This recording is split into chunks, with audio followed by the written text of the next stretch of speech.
Welcome, ladies and gentlemen, to Freaky Fast Broadcasting on a Thursday night as we are inching ourselves closer and closer to the end of the season. But for tonight, it's the Stars and Stripes Cup Series heading to Las Vegas for the Vegas High Roller 200 here for race number 13 of the season. If you count tonight, we've only got 3 more races to go before we get ourselves the playoff racing action.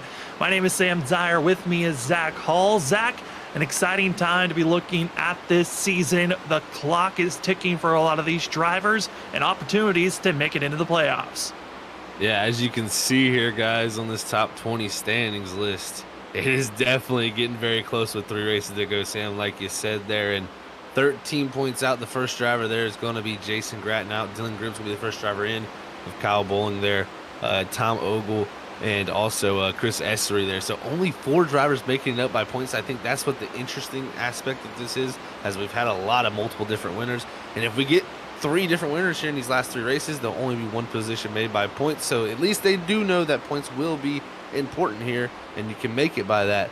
But with the lead that Essery has, if he doesn't win, man, he's in a good position. So the rest of these guys might be thinking they may need to have the win to get in. Yeah, I mean, with Chris Essery's gap that he has, even on Thomas Ogle, who's his next competition, he technically couldn't miss one of these next, today's race or the next 2, and he would still be ahead of those drivers and feels pretty comfortable. So as long as he shows up for 2 of the 3 races at the end of this regular season, he's in a good spot for himself. But with that 4 spots being left open points-wise, 3 races to go, 3 drivers could sneak their way in with wins, and that's going to be another list to watch out for. There's still some fast drivers that haven't found themselves into victory lane. I mean, Zach, we look at that of Dylan Glass, Dylan Grimm, also Andrew Medlin.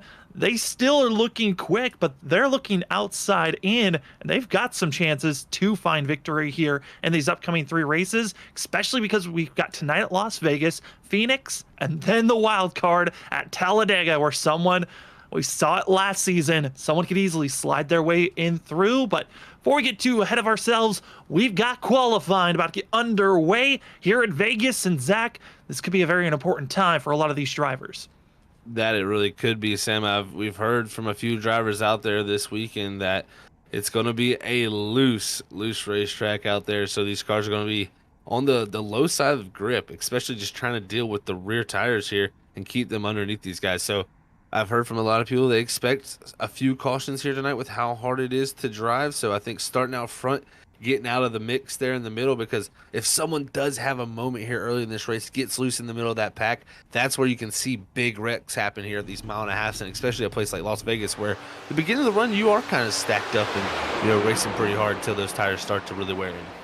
It feels a little bit like most traditional 1.5 tracks with the pack racing for those first couple of laps, and then starts to trail off on how you feel. Is right now top of the board, a driver that hopes that lap's going to stick, but might have been a little bit too fast in that first lap. Patrick Hastings holding for now, as here comes a lot more drivers ticking in. 8 drivers have put their lap in, but that of Travis Dart, top of the board. Yeah, great time there, 30.67, close to what he did there in practice, and expected a lot of the pickup there on the second lap as the tires come up in temperature. As we're hearing again, the loose condition that only going to be made worse on the cold tires. So I believe the second lap should be the way to go, as Christopher Wade jumps himself up to second on the board just below Travis Start there with his lap there in the 53 we just seen. So good time there for his second lap. And yeah, so far seeing that is George Kovacic up to the top as Kreitz takes that position there, as Kovacic was at the top at one moment. And for that is Zach Kreitz. This could be impeccable for himself. This 46, he's been having bad qualifying times. He's been good ones. The consistency has not been there for qualifying, and he's open to be up front, because if the 46 is already up front, Zach, it might be the one time that he's going to have this season to try to save those tires with fresh air. You're exactly right, Sam, because that has been the common theme of his season, is qualifying bad, really charging up through the field, using those tires up, and he was making lots of positions. He had a lot of speed. He's shown it, but just too much use of the tires, and he would slowly drop back, as these, Stars and Stripes, known for their long runs, got to be able to save your tires here, and he was not able to do that with starting so far back. He's able to hold on to a top 5, top 3 position this is going to be amazing for that 46 heading into this race because, like you said, he's shown lights out short run speed. If he can just back that down a little bit, he might be able to include that there with some longer run speed. There's still some fast drivers waiting to finish out their qualifying time, such as that Timmy McNally, but also look even deeper, Thomas Ogle, Andrew Hess. But the drivers that have looked the quickest, that of Joshua Robinson, Grimm, as well as Cameron Sarton, about to be putting in some of their first times of qualifying with just that of 1 minute and 15 seconds left. They got to get giddy up and go because they might run out of time here for qualifying as coming across the line. We watch of that of the 54 of Hess, finding himself with a decent time, and I say decent, fantastic. He's on top of the board. Just like that, taking it to the top of the board for the 54. We'll see, can anybody else eclipse that time here, as he loves what he sees there for sure right now, because he's on the outside looking in those playoff standings, and he's going to need to possibly get himself maybe a victory here. That would really make yourself feel good if you're Andrew Hess heading into there to lock yourself in here with 2 races to go after this race. The 2 drivers have found themselves on top of the board so many times after qualifying, about to come across a second of all time for this season, that of Cameron Sarton. Will he top the board for himself? Just comes up shy. The 30 machine of Joshua Robinson is going to be the next driver to watch out for because he's got the most poles with 4 this season. Can he get his 5th here today? No, it will be 10th. Andrew Hess, quick as lightning, and he'll be topping the board for himself, and that will be Hess's first pole award here this season. As the time ticks away, no one else is on track. That's going to be it. The 54 gets the pole.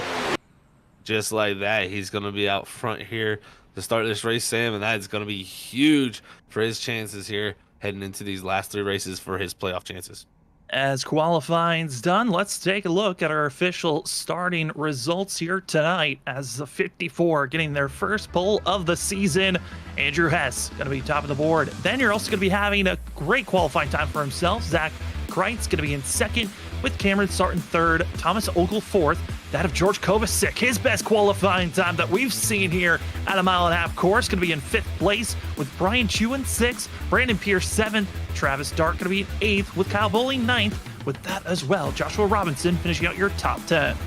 And 11th is going to be Christopher Wade, 12th is going to be Jason Gratton, 13th is going to go to Nate Lynch, 14th is going to be the 36 of Will Bustler, 15th is going to be the 69 of Martin Perry, 16th is going to be Trey Jackson, 17th is going to go to Derek Offerman, 18th is going to be Patrick Hasty, 19th is going to be Scott Rickard, and rounding out the top 20 is going to be Ken Campbell. A lot more work to do, and they're going to have to struggle their way through. Going to be that of 21st of Brian Lynch. Mike Lynch is going to be in 22nd. Andrew Medlin going to be back in 23rd, with Dylan Grimm in 24th. Tim McNally 25th. 26th goes to Doug Pierce. Randy Cornwell going to get 27th with Philip Chavez in 28th. 29th is going to be Brian Burchett. And finishing out our top 30, it's going to be that of Brian Lynch. And ending out our field here, the last 4 cars, Aaron Hell going to be 31st. 32nd is going to be Kyle McCoy. 33rd is going to be John Dart. And the last car on the field, 34th, Chris Chavez Essery. And Zach, we look at those last 2 drivers that are going to be there. Kind of a shocker to see. Kyle McCoy and Chris Essery both did not put a qualifying time down, nor did John Dart. But Kyle McCoy, he's now on a 2-win streak, trying to make it his 3rd here tonight. Looks like he's having a little bit of internet issues for the 7, but Chris Essery, luckily he's got a great points lead for himself, or points buffer, I should say, coming into tonight. That 10's got a lot of work starting all the way back in last place.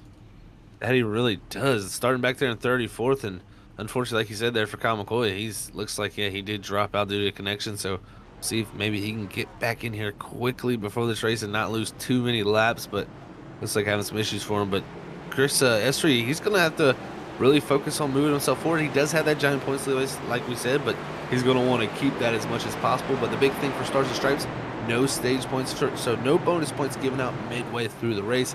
He can make his way up here in 133 laps. It's going to be a long process, but he's got the whole time to do it. Got to be patient, got to be willing, and you have to trust. As we look at some of the drivers on top of the board there in our top 10, want to give a shout out to that of George Kovacic and Brian Chu. Both of them placing themselves in great positions. For Brian Chu, it's not a big surprise. He's done well here at Las Vegas in past seasons. In season 2, which was a championship race, when they were running in the trucks, he found himself getting the pole award there. Excited to see how he's going to do. But George Kovacic, Zach, that's going to be the biggest question mark. How does the 64 represent being himself up front, a driver that's notoriously known for being mid-pack to further on back in the field? I'm excited to see how he'll charge up through this group and try to hold position if he can. Yeah, it will be interesting to see what George can do there. Is a great qualifying lap from him. Now let's see how he puts it together in the race. It's going to be a handful out there on track as this green flag's about to drop. Well, it's a ticking time bomb of when the playoffs are going to attack. It's going to be here, counting tonight. 3 races until the playoffs. Tonight could lock a new driver in as we are green here at Las Vegas, and it's going to be seen out of the 54 taking the charge up front. But here comes everyone else trying to follow suit.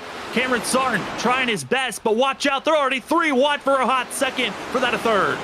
That they are, and Zach Kreitz there, not the greatest start up top, and he was the one fighting George Kovacic and Brandon Pierce there coming off of turn 2.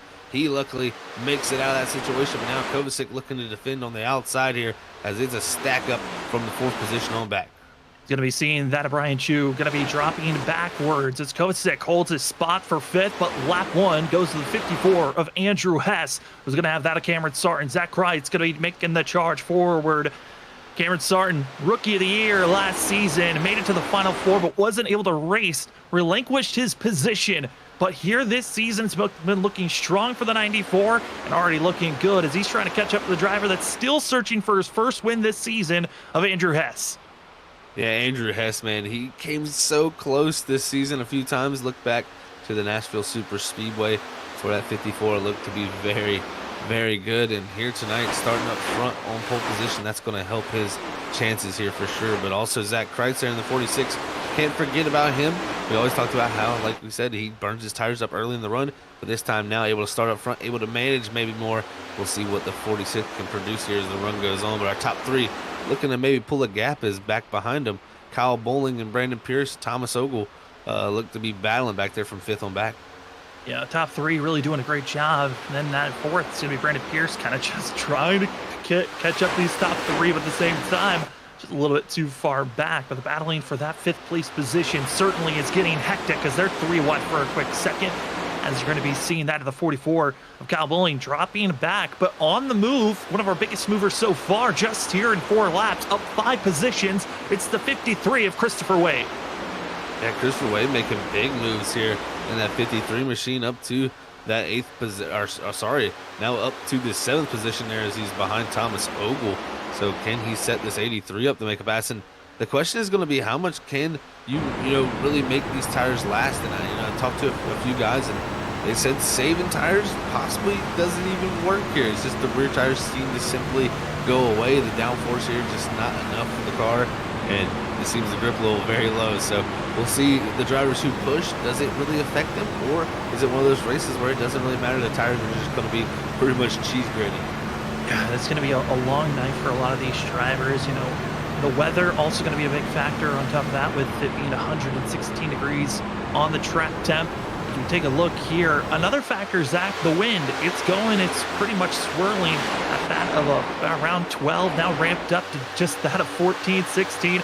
That wind is certainly fluctuating up and down. That's going to be a factor to watch out for. But I got news deeper in the field. Dylan Grimm, as well as that of Kyle McCoy, both are back out on track, but Grimm got kicked out of the server right before we went green. He'll be 3 laps down as he's gotten back into the session. Kyle McCoy 4 laps down for the 7th. Oh man, that's a major loss for both of those guys, but mostly to Dylan Grimm. Kyle McCoy locked in due to those wins this season, but Dylan Grimm here, that 23 coming in on the cut line. This is not what he wanted to see, especially after coming off such a great run at Rockingham.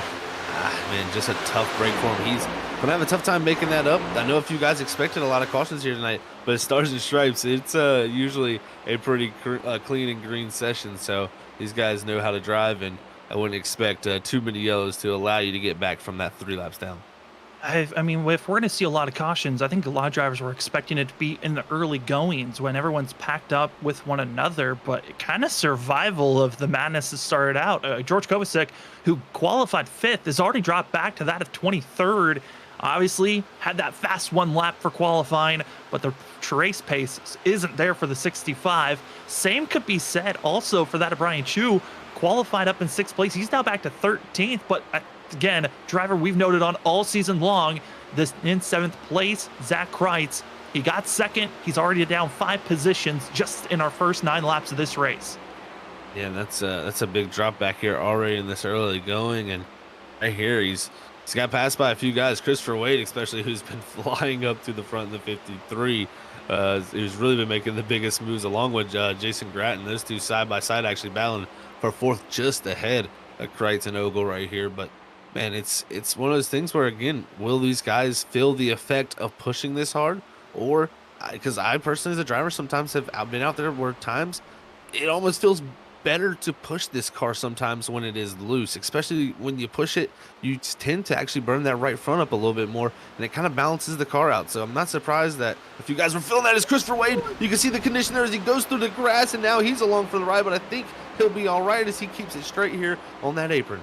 Just wanted to give a little bit of a mo to that one section, but kept his wheels underneath them, and now going to be just getting back out on track, and it would be passed by what is now the biggest mover on track. 2 for 1, give it to the 05 of Scott Rickard, who is on the charge. And for the 05, Zach, this driver searching. He had a poor qualifying run, qualified 19th, but this 05 has found victory lane at this track, and it was the race that he won his championship season 2. It's been a long time. Very different vehicles of the trucks back then for season 2 compared to these Gen 7 Cup machines, but Scott Rickard's looking fast, up 12 positions currently. Making big moves, that he is the past champion here, man. So he's looking to make old memories, some new memories that'll go along with those old memories here. Great things. But we look back behind him. You got Derek Hoffman here as Wade just behind him there after that off in the grass excursion there off of 4, and looking to maybe rebound from that. But Derek Hoffman, he's kind of another big mover, 17th to 9th, and this is a great run showing for that 20 machine already. Derek Offerman, he's trying to find a little bit of magic here this season. He's gotten two top 10s this season, being at that of Texas and at Auto Club, hoping to find another top 10 finish hopefully this season. But that 20, he's running 9th. This is one of his better runs, as we see that as Zach Kreitz back to 6th now, and this 46 is still, he's holding out for hope, but maybe he has learned this season, as he's currently that last lap running similar lap times to the drivers in front of him. And he is looking to maybe make up some of that time that he has lost. And drivers learn from past mistakes, man. He's probably felt that the pressure to really make up track position in those races before, where the qualifying hasn't been there for him. So maybe he just overdrove the car a little bit. Now he doesn't feel that pressure by qualifying up there in in that second position. That always makes you feel confident, and just maybe knowing, hey, it'll come to me here as I let this race comes. And looking good so far in 6th as he's starting to close back up to Ogle. But the more and more we watch here, I'm starting to see a lot of guys sliding that rear end. It's looking to get a little bit treacherous out there on these tires. Well, the more we look at this front pack, they are all starting to close in onto one another, except for one driver. That's Andrew Hess. We talked about having that clean air. It looks like it might have hurt the 94 of Cameron Sarton, who's in second, as he has lost touch to our leader that has over a second lead over this pack that we've been watching. Yeah, I've been watching lap times too, and Andrew Hess has kind of been in a different zip code. There's been a few drivers out there matching him a few times, but majority of the time that 54 has been the fastest car on the racetrack, and no looking of that stopping. And I'm liking what I'm seeing from him too. When I was watching him, he had a very straight line, didn't seem to be very sideways, and that's the key with this next gen car. It does not like the yaw when you get it sideways. It will make it very, very difficult on you, and once it snaps, it's almost unsavable. So these drivers are trying to keep as least sideways out of things. Oh, caution's out, Sam. Caution's going to be out, and it's for the 3 and the 22. Going to be making contact, I believe, with one another. Actually, it's going to be just the 22 himself getting into the outside wall out of turn 4. Patrick Hastings being a victim of some of that contact. Tough break there for those guys as you see how it's all shook out for him. As you see Cornwell there in the 22 machine, Lynch with his ride through the grass, but doesn't seem too beat up for the 3 or this 22 machine. But actually, the 22 has to get a little bit better look on the nose. A lot of damage on that thing, and it's not going to be good for him there for speed at a track like Las Vegas where aerodynamics mean a lot. Luckily for these drivers, do not have, it looks like, any required damage for these drivers. If you've got too much damage, or if iRacing deems that you have enough damage that just does not look like your car is going to be secure on track, you do get a black flag with an orange circle. It means required damage. You are forced to come to pit road, get that damage served, which for some drivers, it could be very small with the new update that's come out here, Zach, or it could be a race ender of required damage that you're given. That it really could be. It's kind of the unknown right now, and everybody's learning. And looking here is, pit road looks to be possibly busy here. Let's see what these drivers elect to do. Is Hess is going to bring them down. Sarton going to be a driver that stays out, but it looks like a little bit of a split decision here from the field. And athletic drivers that are coming in, I'm not surprised by it. There are a lot of the drivers that were being very aggressive in the early goings. They're all coming in. I think for Andrew Hess, it might have been a fact of, well, I built up my lead. I feel like I might have used up too much tires. I want to come in, get any advantage I can. All these drivers are given 3 extra sets of tires into pit road. We were told that this race was looking to be a 2-stop, and at this point, pitting here turns the rest of this race for a 1-stop for these drivers that are coming into pit road. Yeah, that it does, Sam, and this is going to make it interesting for how it all shakes out if we could keep it green. So. Whew, man, the decisions to be made is always tough as a driver, and it's always one of those split decisions here because, especially with only 4 sets of tires in this race, 3 sitting in pit road. A lot of guys talking about how these cars become very much a handful late in the run, and it's tough to be wasting a set possibly already like this. But like you said, it sets you up for a very good strategy here later in this race. Well, we had about that of 12 drivers all come into pit road, but only 6 of them actually going to be taking a set of tires. The rest just coming in, topping off with fuel, others getting damage repairs. I mean, Zach, that's splitting this up even more than it was before. You've got drivers that just came in for fuel, others that went for tires, and then you've got the cluster of 18 drivers that all decided to stay out and did not come into pit road at all. Yeah, that shakes it up even more there with that split decision between taking fuel and taking tires. So I kind of like the no fuel, the no tires strategy there. It's gonna kind of set them up well here if we do get another caution to a couple laps later for them to come in and get their first set of tires and have an advantage over the drivers who just took a set right here. But it also allows them to play the same strategy that is if it does go green as the drivers who came in and did take tires. So it allows them to have a little bit more flexibility, and also it keeps 1 less tire set from being wasted from already 20 laps into this race.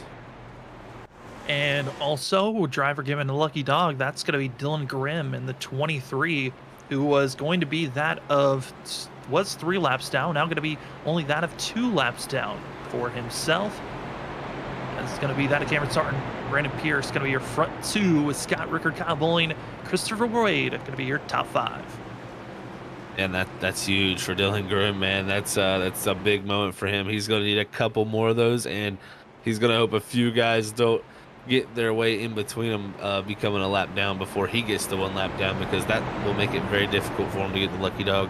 At the moment, right now, he's going to be in a good position, but he needs something, Sam, because 33rd is not going to be good for a points night for that 23 when it comes to these next 2 races, especially with one of them being Talladega. These drivers probably have a lot of nervous moments being thought up right now with the races that we have left in this regular season if you're near that cut line.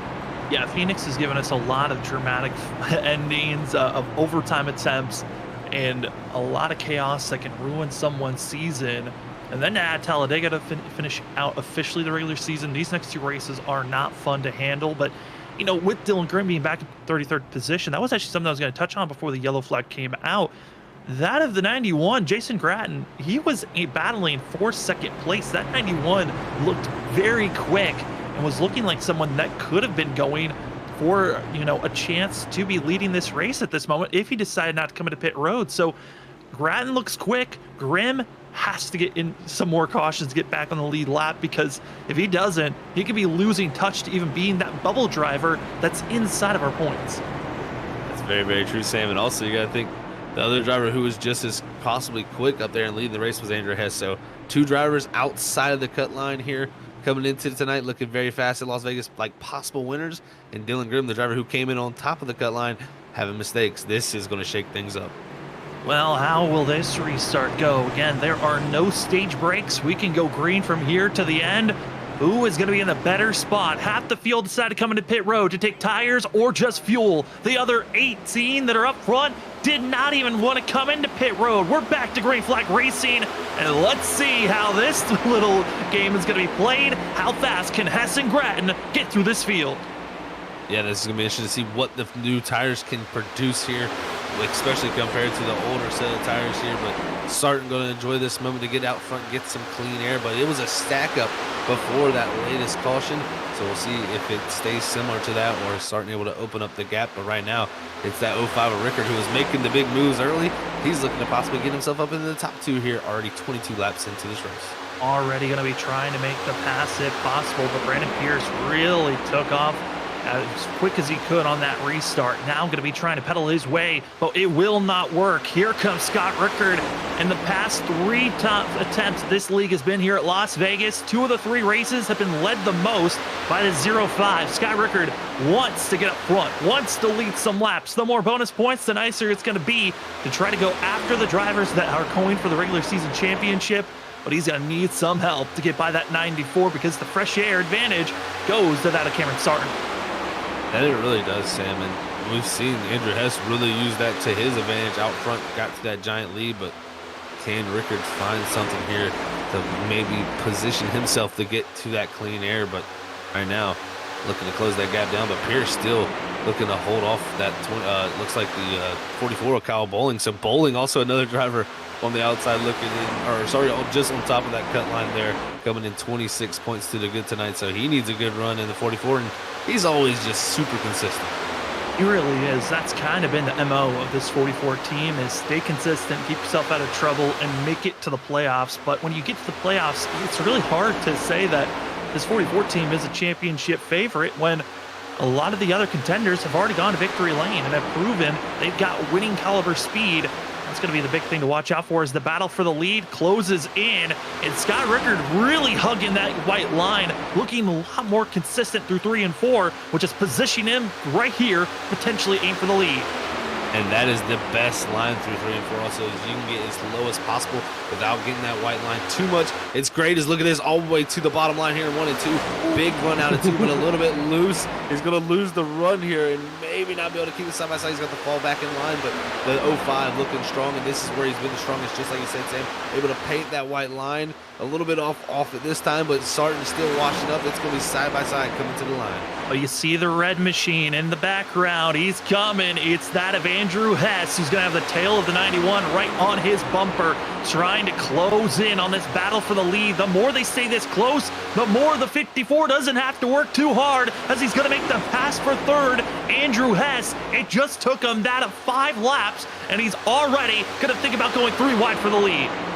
Yeah, almost had enough ahead of his steam there to make that happen, but Rickard is going to clear Sarton. But here comes the 54 of Andrew Hess, our pole setter, back out front here to lead this lap.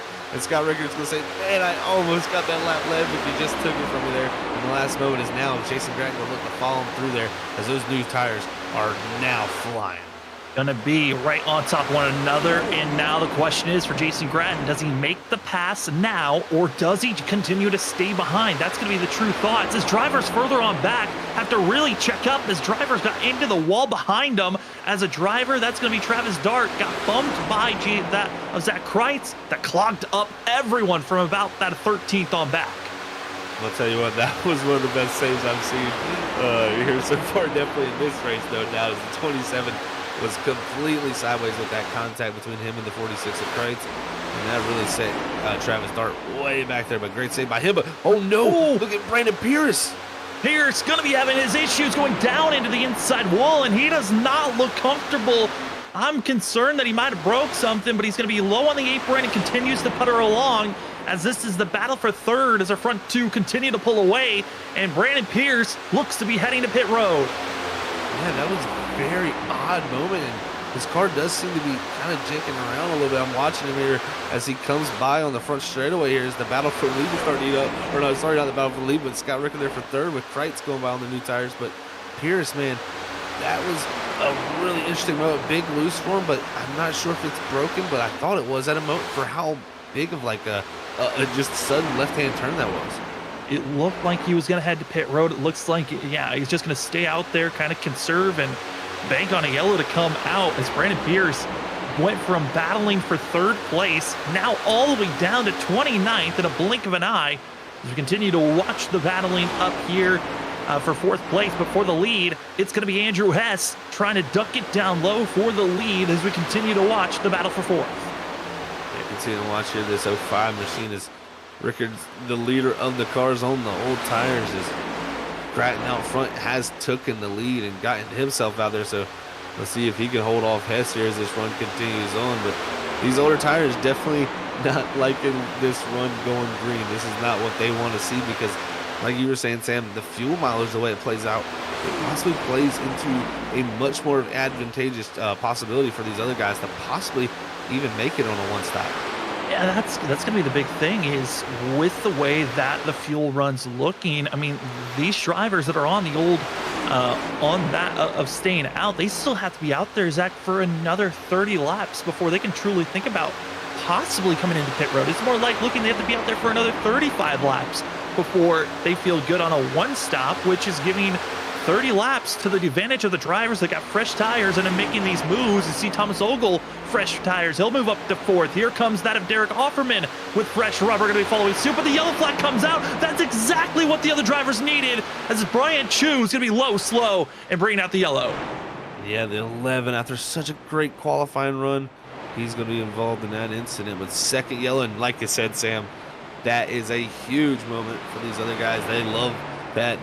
That's music to their ears, because now they're going to have the upper hand. And the only driver who possibly really didn't like that is the 11 here, who was involved in that caution, and the 7 of Kyle McCoy too. So tough break for those two involved in it, but just unfortunate.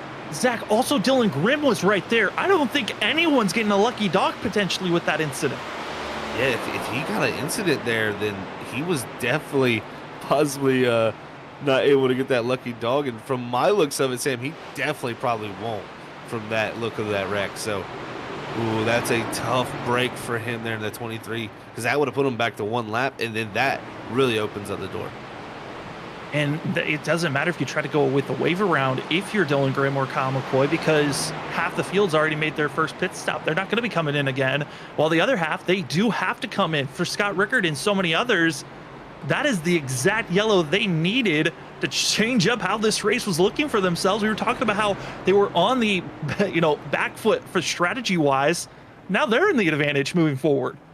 And that is the beauty of not only tire limits, but just the way strategy plays in racing, man. And it's great to see this. We had the guys with the split strategy here, and the more drivers that do it, the more interesting I think it becomes. And we only had a handful of drivers that did take the tires there, so a lot of drivers did just take fuel. They could possibly come back down here this time, not only to get their tires now, so they might be looking in a better position also. But yeah, if you're Grattan, Hess, and Kreitz out front, you didn't want to see that. You were liking how it was going with you already getting out front there in this race, going a little bit green, but they said it was going to be loose, and so far we've seen a few incidents with these guys getting a little bit sideways.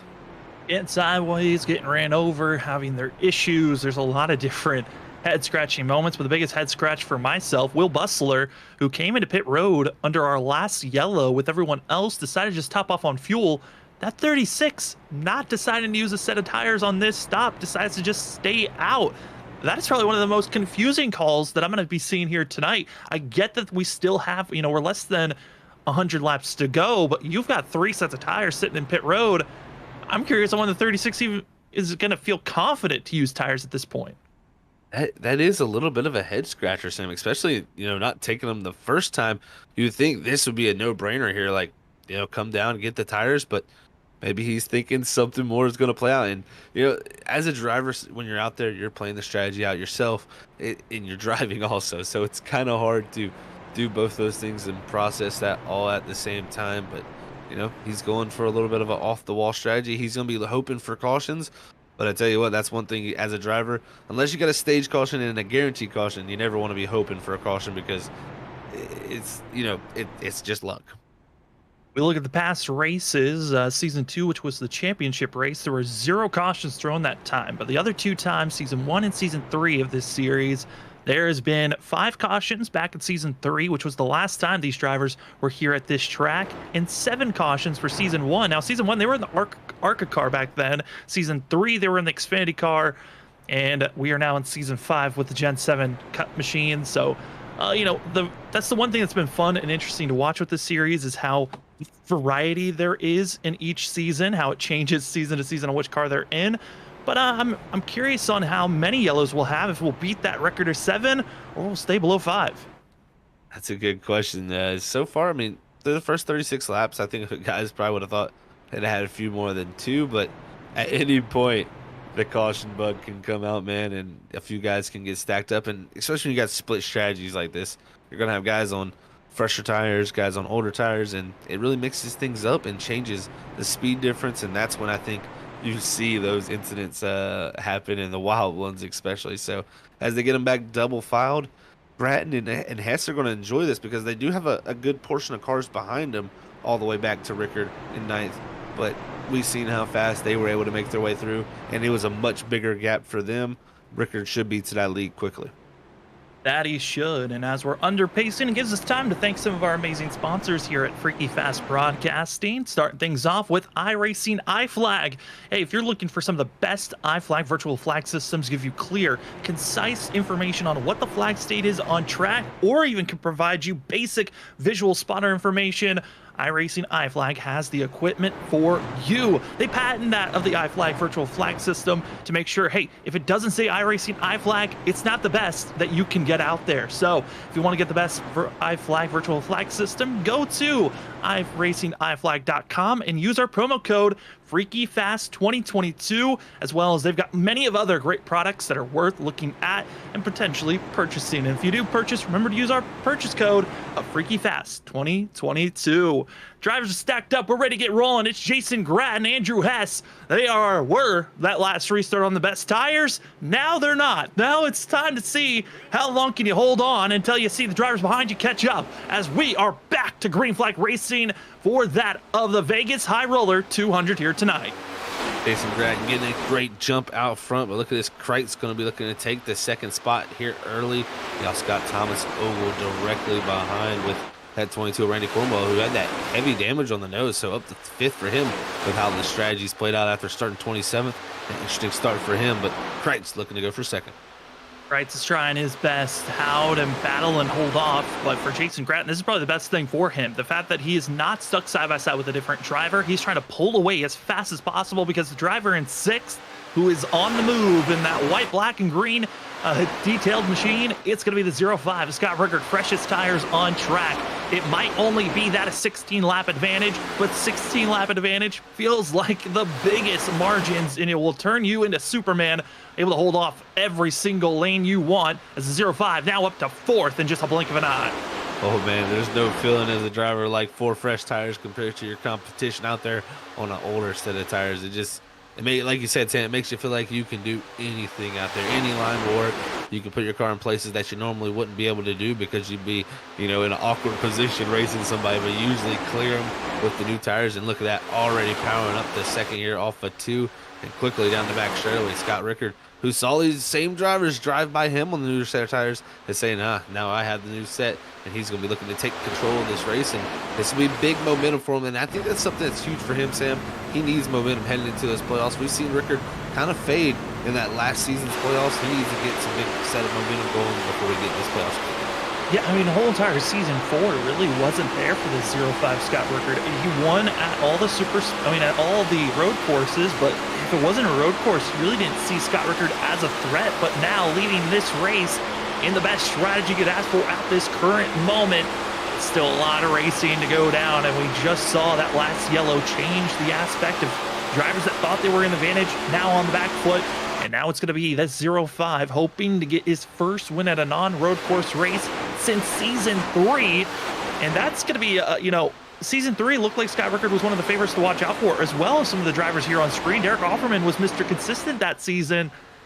Now it's time to see who can change things up and make the advantage, as that of Trey Jackson tries to hold off the driver that had one of the best saves of the night so far, and that 27. Yeah, what a save from Travis Start earlier, and now trying to make up for that with maybe getting some track position back, but got a big old group of drivers right here, and yeah, Trey Jackson able to hold that position off with the run off the top side. So we'll see what these guys can produce, and definitely some drivers right around that cut line who need good nights. As we look back to the 10 machine at Chris Essery, up to 18th now and looking to move himself forward. Seeing the Hudson Hornet trying to make a recovery for this 10 machine, as he's trying to make that in middle lane work for this 10. Going to be on those newer tires, and with the group of drivers that are on new tires, this is kind of when things get tricky for the drivers that are further on back. How much do you want to push and be aggressive, or do you just think of the long-term game? As Chris Essery, technically, if you take all the wins away, he has the most points out of everyone. This 10 machine's been Mr. Consistent, and he has 0 wins, Zach. This has been the driver to watch out for, and it has been fantastic to watch the growth that this 10 has had for the past 2 seasons. Season 3 came in, had a lot of fan favorites, but just didn't have the consistency. Last season showed a lot of growth in that of tire wear saving and great qualifying. This season, it just seems like everything's coming together. It's just that win that the 10's looking for, as we're looking at Andrew Medlin's camera. Yeah, definitely Andrew Medlin there making the pass on that street, but yeah, that win looking to come together for him. And I think the same for this 12 machine too. He's looking to possibly make himself get in position for these playoffs. It's been a tough season so far in the next gen and that transition to this car, but I expect him, as these last 3 races play out, to have a chance to possibly push himself into the playoffs, as we know how competitive he is. As we jump back to the 4 of Aaron Hill, who's been kind of having a tough night. Started back in 31st and really hasn't made up too much ground, and that was kind of his MO back in past seasons. Qualify bad and make his way up, but tonight not really making the ground up he needs to. Oh, and I think tonight kind of has been a weird, been a toss of a coin of who's doing well and who's not. And really, we've looked at the track records and the patterns of this season, you just throw that away. The race is so different for most, it seems like, with some drivers looking consistent up front, like Scott Rickard, like Kyle Bowling. And then you look further on back, and it's kind of weird to see Aaron Hill back here, as we used to say last season, the season before. Wow, Aaron Hill, he's back there, but we know he'll charge up front. This go around, like I said, back here, kind of weird to see the 4, but he is up 4 positions, just didn't qualify as well as he wanted to. Yeah, definitely didn't get that qualifying like he did. He wanted to. We've seen Philip Chavez there in 8th make the pass up past Will Bustler, and now Patrick Hasty in the 9's going to try to do the same on the 36, but we still, scratching our head with the strategy for Will Bustler, and right now going backwards due to that strategy, staying out on the older set of tires, and he's the only driver, I believe, out there still to have 3 sets left in pit road. And, if we were to get a lot of cautions left in this race, he'd, have an option to do something different. But at the same time, with nobody else on that same strategy, he's going to have to pass a lot of cars with those new tires later in this race. Yeah, in theory, it looks like a great strategy, but when you throw it out there, sometimes what you're expecting to happen doesn't always happen in theory, as we're seeing some other drivers trying to make some big moves forward. Ken Campbell, as well as Nate Lynch, going to be battling side by side, as these 2 drivers battling for 5th place. Ken Campbell, I mean, he has been on a weird type of a run for himself, but got to give credit to Nate Lynch as well. 2 drivers, they're just kind of just running to stay and get some good points. As Ken Campbell, he's kind of been on the side of hoping for some better runs, but it's kind of difficult when you're dealing with an injury.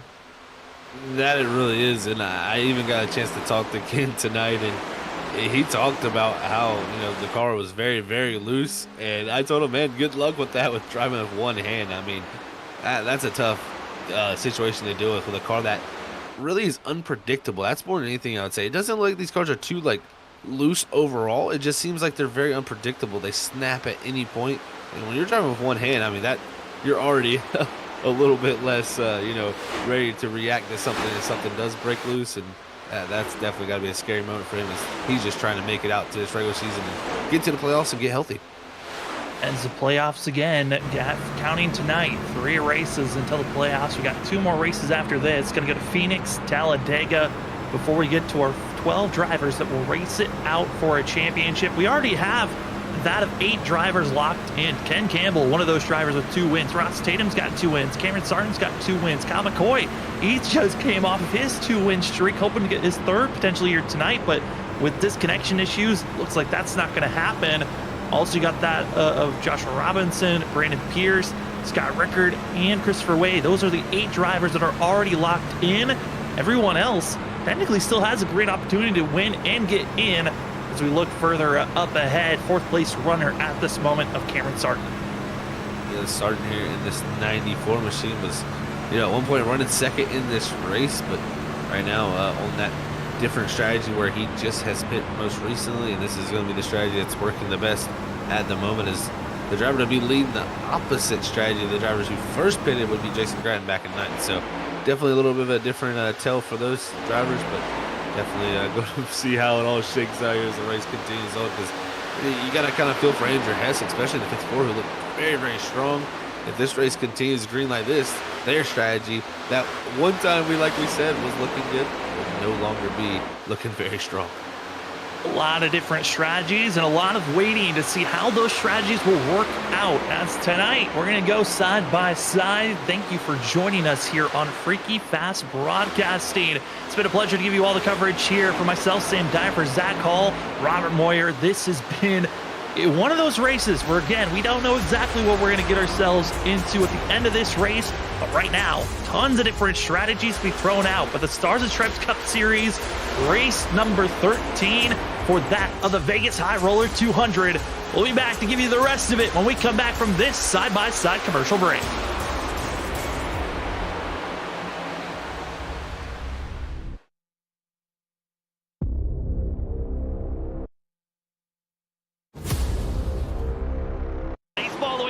They're splitting, and it's a complete mayhem. We have a wreck at the front. 19 goes down into the 7, takes out the 00. They're 5 wide behind for 5th.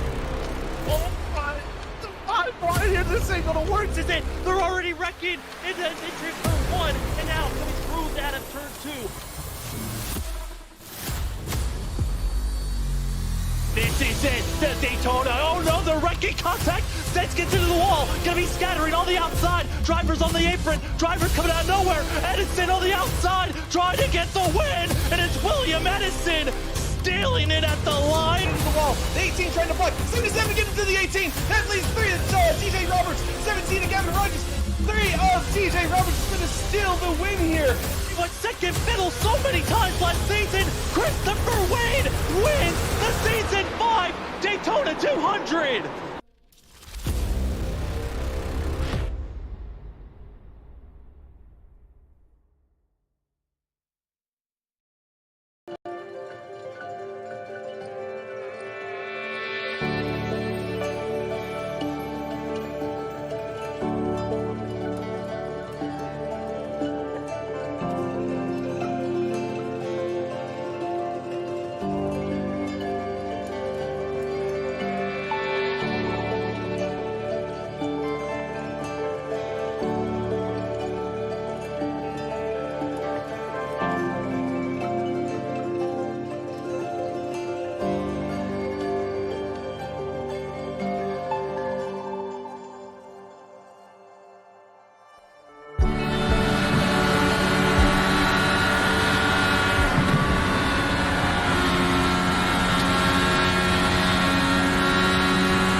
Welcome back, ladies and gentlemen, to the Stars and Stripes Cup Series on that of Freaky Fast Broadcasting. Freaky Fast Broadcasting, proud to give you all the coverage here on YouTube and all the great highlights all over the place on that of TikTok, YouTube Shorts. Hey, we're proud to give you a lot more content around the internet, as right now, drivers all attacking throughout this field, many different strategies being thrown out, but the pass for the lead's been made. Christopher Wade, top of the board, passing that of the 0-5. Scott Rickard, as the rest of the field, they are scattered all over the place. Again, we're proud to give you all the coverage here on Freaky Fast Broadcasting. For myself, Sam Dyer, we got Zach Hall with me, as well as Robert Moyer running productions in the background. Zach, this shakeup is kind of splitting and dividing up the field, which is exactly the formula that they need for this long run.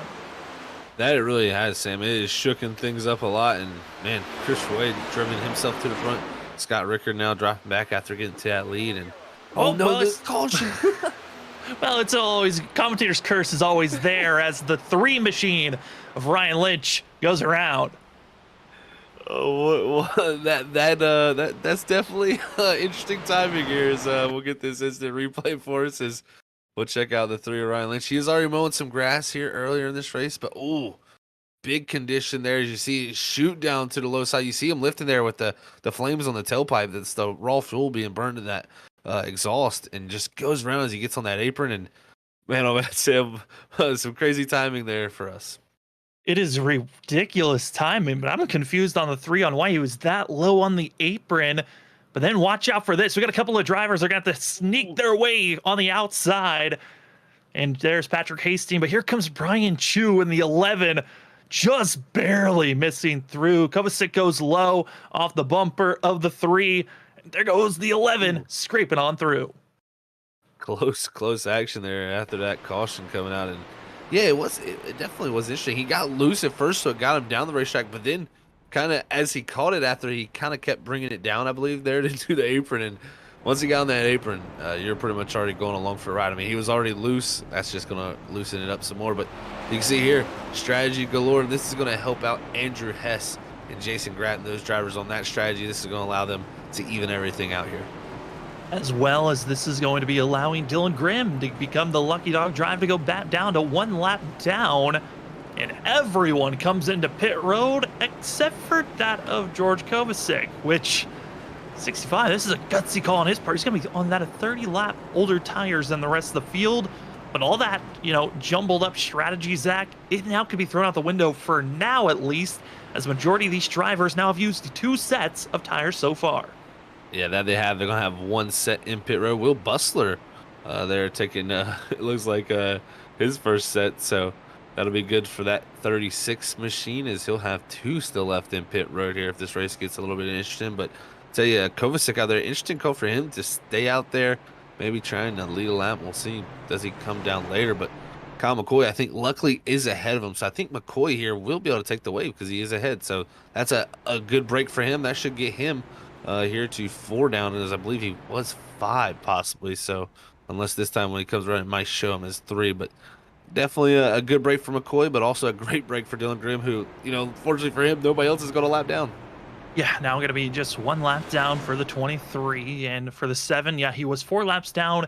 Try and take this wave. It will now place him to 3 laps down for the 7 machine. Again, for Dylan Grimm and for Kyle McCoy, both had internet issues right before this race started, and both had to start on pit road multiple laps down. So luckily they're still in the race, but for Dylan Grimm, he has to get back onto the lead lap because he's the bubble driver coming into the night, only 13 points ahead of Jason Gratton, and Gratton's been looking very strong here tonight. That he really has. And you got drivers like Andrew Hess, who qualified on pole, led a lot of laps in the beginning. He's now going to be on even tires, see if he can get himself farther up, even though, is Meyer back in the field. But there is possibilities where drivers can go out there and get that victory, get themselves locked in.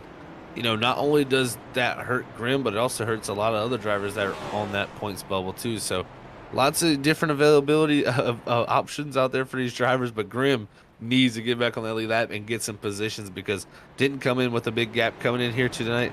And with Phoenix and Talladega coming up, like we said, those are races that you don't really know what could play out in. Well, Zach, let's talk about the strategies for these drivers. Again, we were all for that first half of this race. It was swapping strategies. You had some that pitted back on lap 18, others pitted on lap 30. Now, majority of the field only has one set to work with. Now, Will Bustler, we were kind of joking around saying maybe he was on a bad strategy. I gotta say, the timing of this yellow now puts this 36 in a prime spot. The only issue is it'll be pretty far back from the rest of the field as drivers ready to stack them and get rolling. But I gotta say, Will Bustler is not in the worst spot ever that he could be asking for. He's really not, because these guys can't make it to the end of this race. They're gonna have to come down and use that last set of tires at some point here. I mean, the only way you can possibly make this race is that you got to go to super saving mode here. I mean, I guess it could be possible technically. We've seen people say some crazy amount of laps here, especially in the next gen car. But man, that'd be a tough thing to do. So yeah, if you're Will Bustler, you're hoping this race goes at least green here, get maybe a caution or a pit cycle to start happening, and then after a few laps of that, get a caution, because that would allow him to have that last set of tires available to him and everybody else in a weird position. Track position is going to be key to watch out for. That's why George Kovacic decides to stay out, but he's going to be 32 lap disadvantage compared to the rest of the field. This is going to be a scary restart. Watch out for the inside lane. Does George Kovacic spin the tires, or can he get a good launch? We'll find out. Pace car is off. It's time to go back to green flag racing for that of the Vegas High Roller 200. He got a decent launch, but it wasn't the gap the 65 needs. He's about to get swamped. Here we go, Zach, into turn number 1.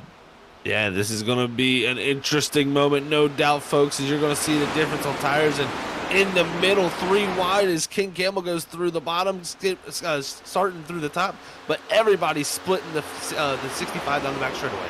And we're going to be seeing them continuing to split through the 65. But luckily for the first 8 drivers, they got by that of George Kovacic. And up front, going to be that of Christopher Wade, Cameron Starr, and Ken Campbell going to be racing around one another. But the 65 luckily gets to the high line.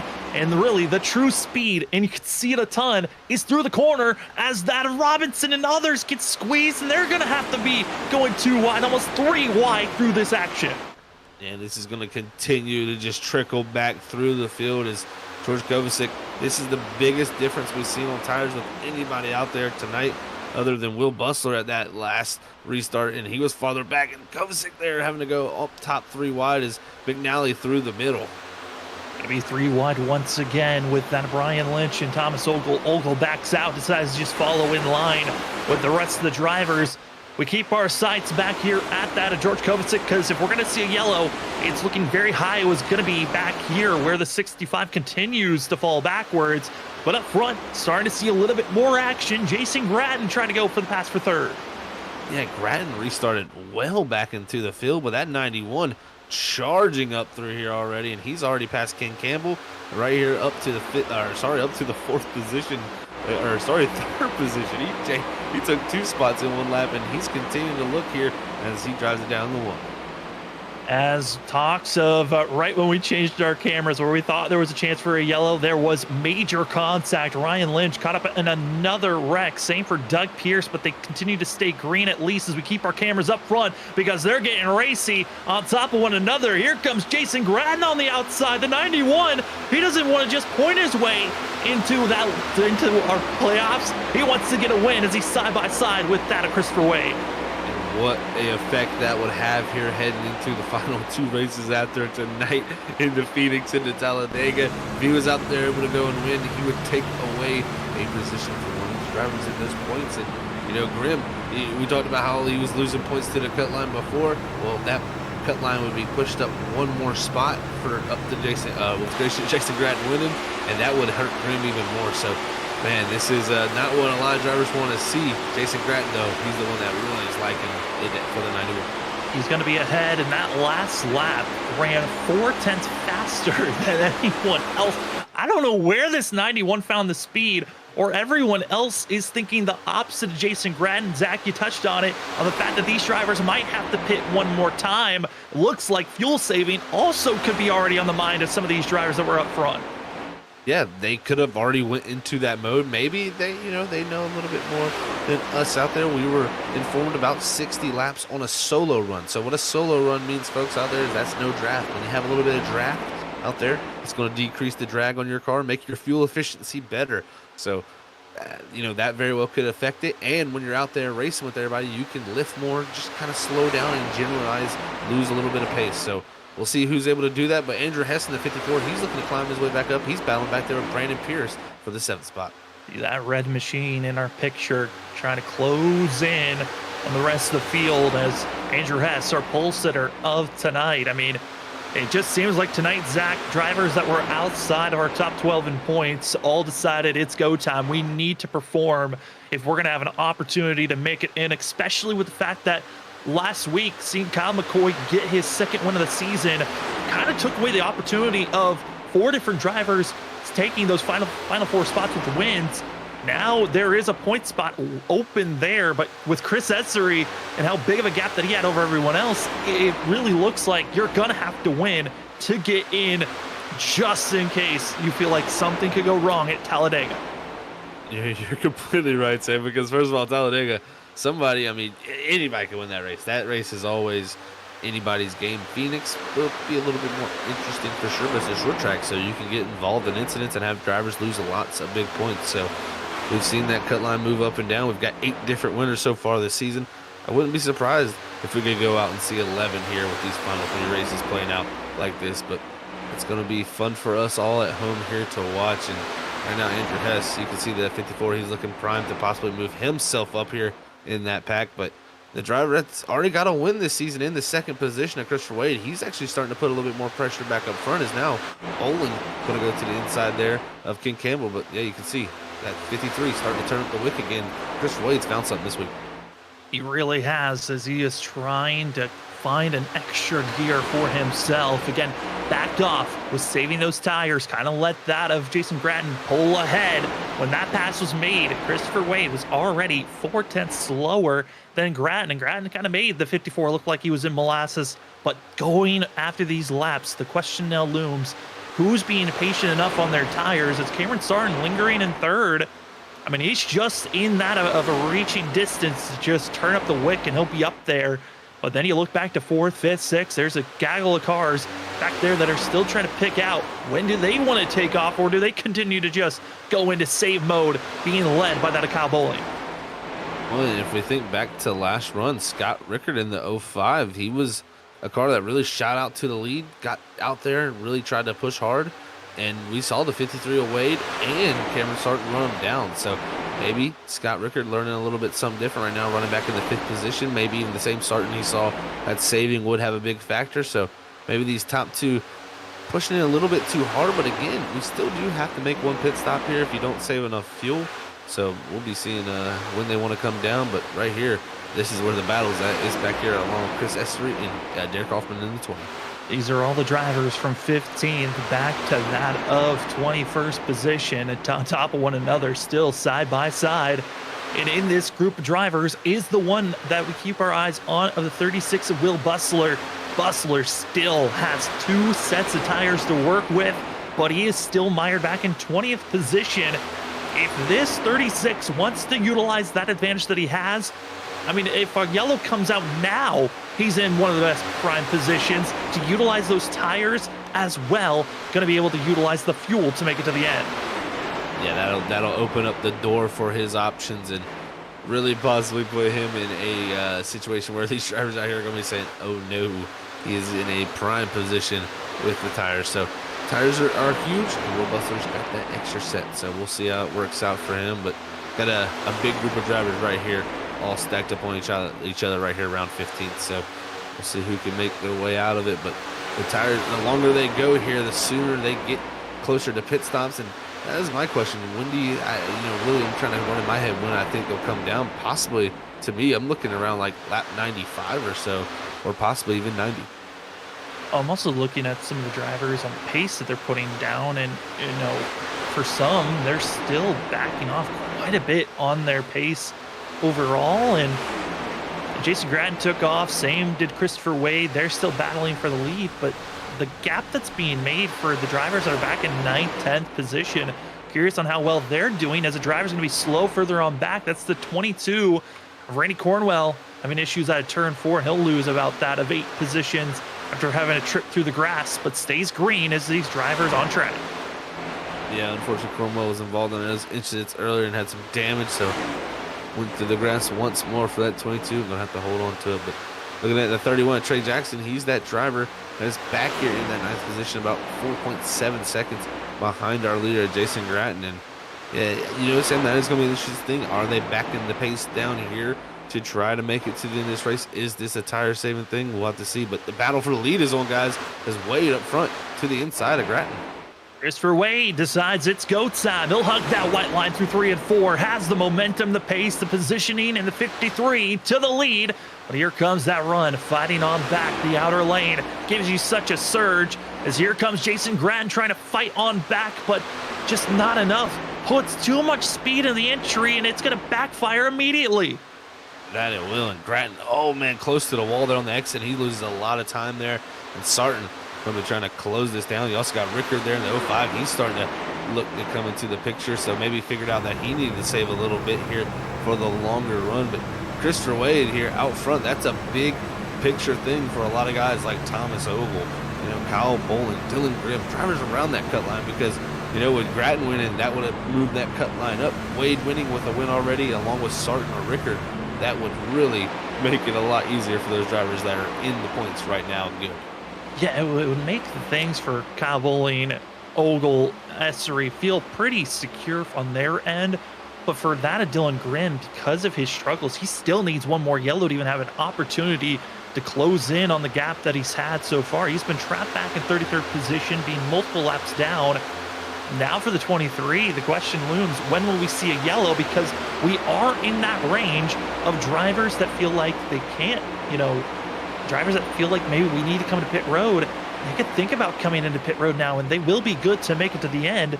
Or you wait till you cut this stint in half, which means you're looking at that of lap 105 to 110 to come into pit road. Yeah, I wonder how much concern there is going to be for these drivers that when they come to pit road here, you know, will that yellow flag fly as you see Hasty here in the 9 getting lapped as Gratton goes by. Now Sarton going to take advantage of this here, possibly look to the inside. I don't know if he'll have enough run, but it's going to be side by side between those two for that second spot as Rickard is, Hasty behind him, almost wrecked. And they keep it nice and tidy here down the back straightaway, but Sarton looking for that spot. Battle for 2nd, 3rd, and 4th on screen as they continue to battle on. We drop back to 5th, where we see that of Kyle Bowling. He's dropped back to almost 2 seconds from our leader, but Zach, with seeing Patrick Hastings going a lap down, Dylan Grimm is now no longer the first driver a lap down. So even if a caution flag waves, this 23 is still trapped being a lap down and will not be able to advance any more positions.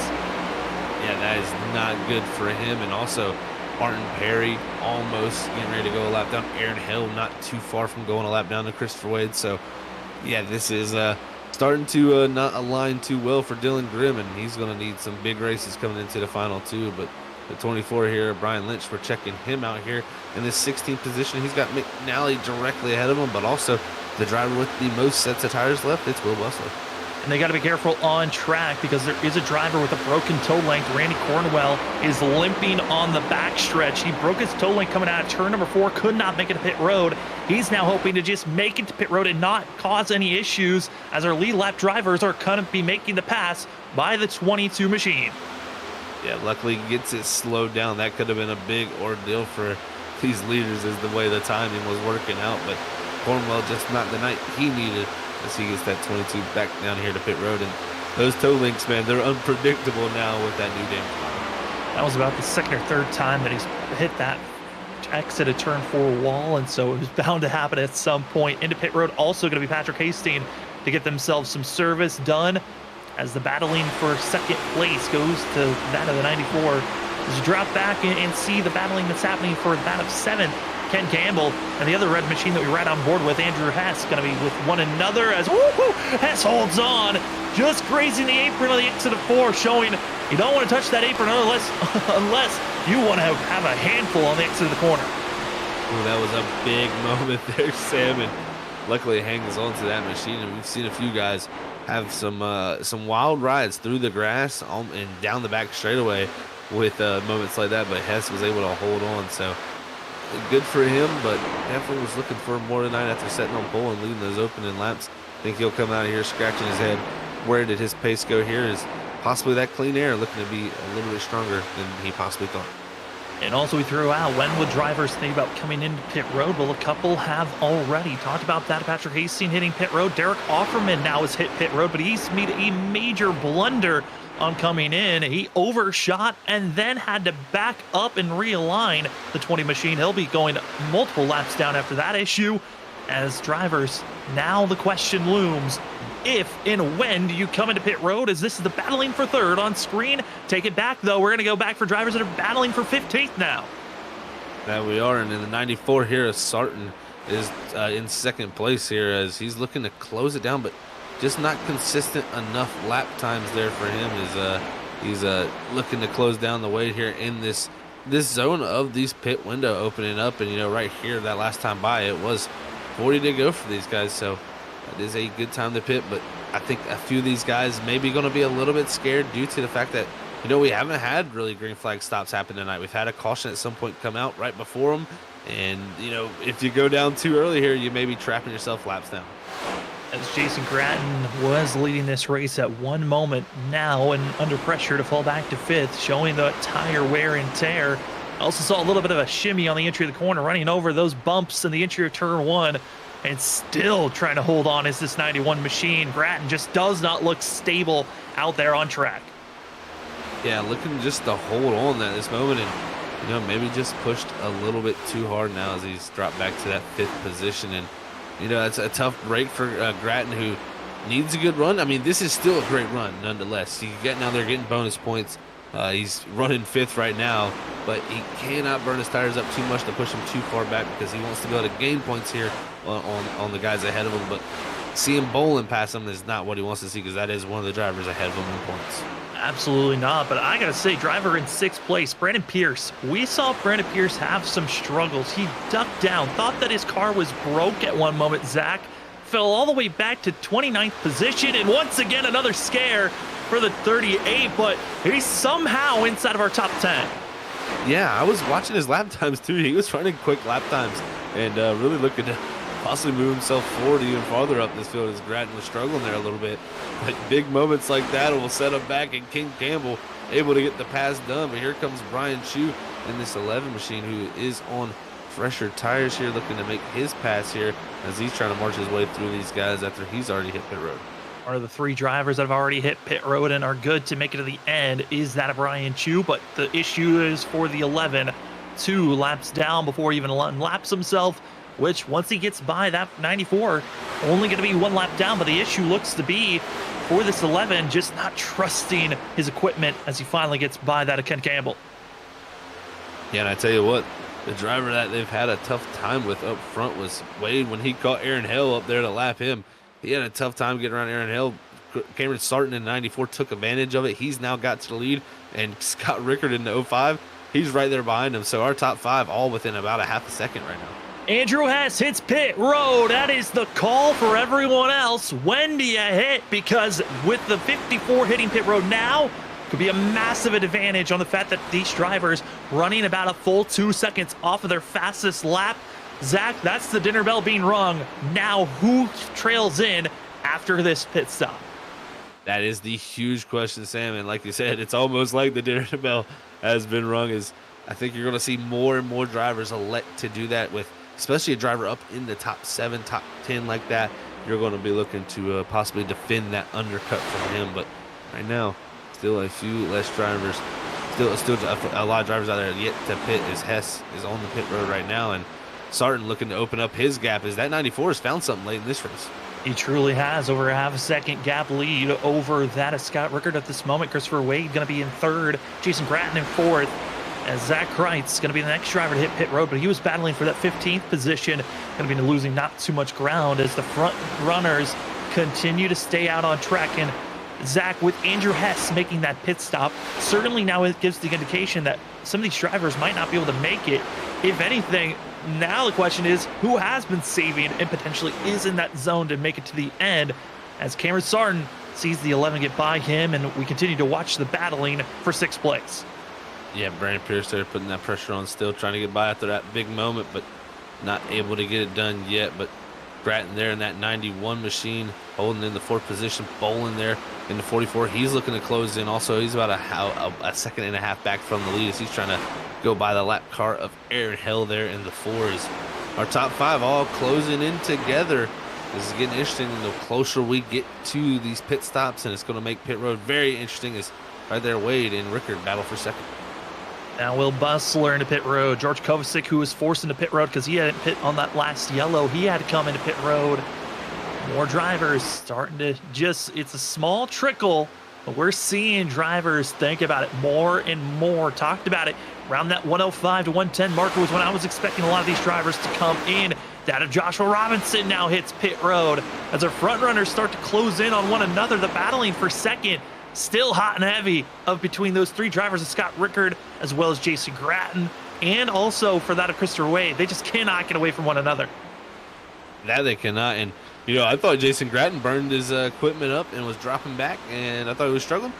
Never mind. That 91 has turned it on, and he is flying now as he's going to look to the outside of Scott Rickard here and possibly, is running tons faster than our leader here, even making a pass. So great job of that 91. I think he's going to have something to say here before these guys head to pit road. That last lap, it was almost everyone in that pack we were just watching faster than our leader. Cameron Sarton, he might be losing a little bit of juice here, but at the same moment, he's being caught. This could be a sign that he might think about pit stops here shortly for the 94. If he is going to be one of the drivers to fall back, you kind of don't want to deal with any other traffic as more drivers head in. It's the 7 of Kyle McCoy goes into pit road of lap 105. This is when I was thinking more drivers would come in as the pass for the lead. Christopher Wade with ease. He goes by for the lead position as here comes the 9 lap car, fresh tires. Let's go 3 wide, but now the 9 luckily makes the pass quickly. Man, oh man, that was a major moment. It's now Sarton there checking up in the entry to 3, and now Gratton going to have to go to the bottom here. You also got Rickard. Man, this is an interesting moment. Guys just going back and forth here as it seems like the tires just going through cycles. One guy's faster at one moment, then the next guy's faster. So right now, Wade back out front, Sarton back to 4th in just a moment like that. Now here comes Scott Rickard going to be making the close in. Aaron Hill is going to be on fresh tires. He's going to be trying to make his push. Actually, he's not even on fresh tires. He's just keeping pace with everyone here and just adding a little bit of drama as here comes Andrew Haight. Andrew Hess going to be trying to make his charge get unlapped. That is going to be massive for the 54 machine to unlap himself potentially here, because if he's unlapped, that means if a caution comes out, all he needs to do is just stay out, and he's got that lead position just based off track positioning and everyone else that still needs to come to pit road. We'll see how it all shakes out with the strategy, but man, this is a little bit longer than I thought these guys would go without pitting, and we'll see when they do elect to do it. But a lot of drivers starting to drop off in time, and with how much time they're dropping here, it's even questionable to say, are they trying to save enough fuel here? Because the longer you wait, the more time you get with the drivers like Andrew Hess there, and this race clicking away, and maybe it's the cold tires that is scaring them from coming down. They think more drivers that will come to pit road. We may see that caution with that treacherous moment, right after coming off of pit road. I mean, I've got to take a look at that of Cameron Sarton. Is something broke, because the last 3 laps, he's ran at 34.2, and that is dramatically off pace for some of these other drivers that are on track. That's almost a full second slower than the fastest drivers on track. This is so bizarre. From the 94, from the lead back to 7th, and he continues to stay out. Zach, this is looking like a complete just Hail Mary throw of trying to stay on the lead lap and also trying to save fuel to make it to the end. Yeah, that is the only thing I can be thinking of, Sam, that he is just looking to stretch it on fuel, because it was like his pace just disappeared. It was, it was like someone popped the bubble and he just went backwards. So, we'll see. Does the 94 think he can save enough? Maybe he saw his numbers and said, that is closer than I thought it would be. Especially the longer you go in the run. You might base your numbers a lot of times off those early run numbers where you're in the throttle for much longer on the newer tires. The longer the run goes on, you're out of the throttle more. Oh, no! Behind him. Contact from the 46. 94 as well as Kreitzen. The 94 is somehow saving the car, almost bringing out a yellow. And that whole entire strategy, Zach, goes up in smoke because he's slow, and now has to just get to pit road because he cannot save fuel from this point on without being passed by the 54. Yeah, he's given up way too much time. Like you said, Sam, he would get passed by anybody who is already pitted. So starting that just ruined anything he was possibly trying to do, but he continues on past pit road. So maybe just going to look to stick to what he's got here, because man, that is a tough break for that 94 machine who just got hit by the 46, who I think was just trying to dive to the inside on the fresher tires, but unfortunately there wasn't a gap because the 94 was there. There is no way that you could have predicted the way that Sarton was running that lap. I mean, he is being a full second off of what the slow drivers are running on trying to do an extreme fuel saving. I mean, Kreitz had, with fresh tires, there was nothing that in his mind would have told him, hey, this closing rate is going to be incredibly quick. You have to slow down to practically a halt if you want to get by this 94. Yeah, and immediately after he got back up the pace there, his lap times picked up from what he was running before. So that just shows me how much fuel he was saving. And like you said, Sam, yeah, it's hard to judge, especially when you got guys out there. You know, you're used to running up on guys, a second to 2 seconds faster than. But at that pace that Sarton was running there to save fuel, that was 3 to 4 seconds off the pace from some of these guys, and that right there is just going to be really a roadblock at that point. And like you said, really hard to judge. But checking out his teammate there of the 10, Chris Essery, he's made his way all the way up to 7th, man, and has been our biggest mover tonight. And that's really helping him because he did come in with that 86 points to the cut line, but he does need to continue to build that just to feel more and more confident as we head into this final 2 races. Well, some drivers I thought were going to be good to make it to the end have already coming to pit road. That was Trey Jackson. Kyle Bowling's already hit pit road. Now here comes the big grouping of up front. It's going to be Wade, Grattan, Medlin, it's going to be that of Ken Campbell, not Medlin, all coming into pit road on this go around. We saw most of the field not pitting, but with 20 laps to go, we still have 12 drivers still needing to pit, and leading those that have already come to pit road, it's going to be Andrew Hess up to 8th place now. Yeah, that's, kind of questionable for me how late these guys have pit and waited this long. I mean, I really think the big thing in their minds is this is our last set of tires. They didn't want to pit too early like Andrew Hess did, because if a caution does come out after we cycle through, you have no tires left. So you want to have the best tires you possibly have if we do get a caution, but you do kind of throw away a lot of time here if this race does stay green. As the drivers that are now going to be coming to the pit road, as Cameron Sarton this go around, as we see that of Nate Lynch, 5th place runner at this moment. He's got Tim McNally behind him, but it's very quickly being caught is Andrew Hess, who is already now 16 seconds away from Brandon Pierce, Brandon Pierce was kind of playing a little bit of do-si-do back and forth on how much he wanted to save or not, but this 54 is looking good on speed. But will it work out? Because the next driver in line is Joshua Robinson, who has a 4-lap advantage on tires compared to the 54 Hess, and has been catching up by that of a half a second or more each lap, and he's about 5 seconds off of Andrew Hess. So it could be the duel between Andrew Hess and Joshua Robinson if we stay green, or could it be someone who saved enough fuel as the gap continues to shrink on all these positionings? Yeah, this is going to get really, really spicy here, folks. And, it has with about a 17-second gap from his 6th position up to Pierce. I don't know if Pierce is going to be able to save enough fuel to make it to the end. Can Medlin possibly do it either there? He's about 10 seconds ahead of Hess now, only about 9 technically now. I think Travis Dart and Nick Lynch, they're already going to be getting passed by Andrew Hess. So that's unfortunate for them. Even if they save enough fuel, he'll be already around them. But I think the only driver that will be able to, if they can save enough fuel, hold off this 54 could be Pierce, but I think the rest of them will get caught. As the laps continue to trickle down, 16 laps to go. Brandon Pierce, he's got to be careful because for a leader, it is not safe. He is trapped with drivers in front of him that are slower, and he's being passed by those that just put fresh tires on. These are kind of those worst case scenarios that you deal with, but with 15 laps to go, Pierce, all he has to think is, did I save enough, or will a caution come out that's going to save me at the end? That is the big question, Sam, and you can see him here. He's still continuing on. And, if we think back he did something similar to this at Auto Club. He waited till the very last moment to pit. I mean, it was like 2 laps to go. We thought the 38 maybe had saved enough because he stretched it so far, but you know, he was looking for that caution. So maybe again, this 38 willing to risk it, and he does have a win to allow him to do that. So I think that's what the 38's looking at, and we may see a similar thing from him where he has to pit these last couple laps of this race. As these drivers continue to go, again, the marker that we were told was around 60 to 63 laps was for drivers to be in the good.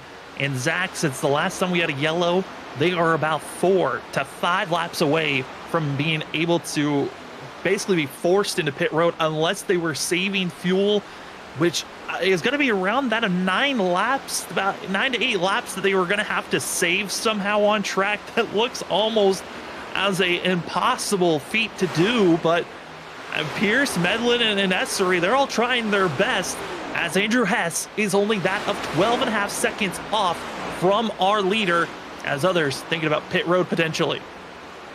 Yeah, they are, Sam, and man, this is going to set it up very interesting to see how it all plays out.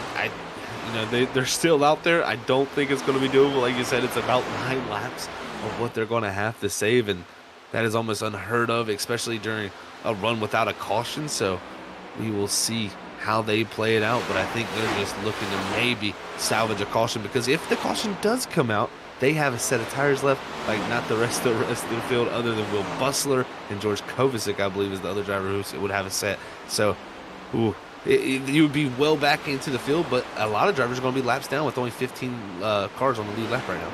And we got to give a big thanks also to our final sponsors as we're in the final 12 laps. Got to give a big thanks to that at the admin box, as if you're looking for a premium button box, as if you did, you would want to press the button now, because yellow flag hits and you see that going out.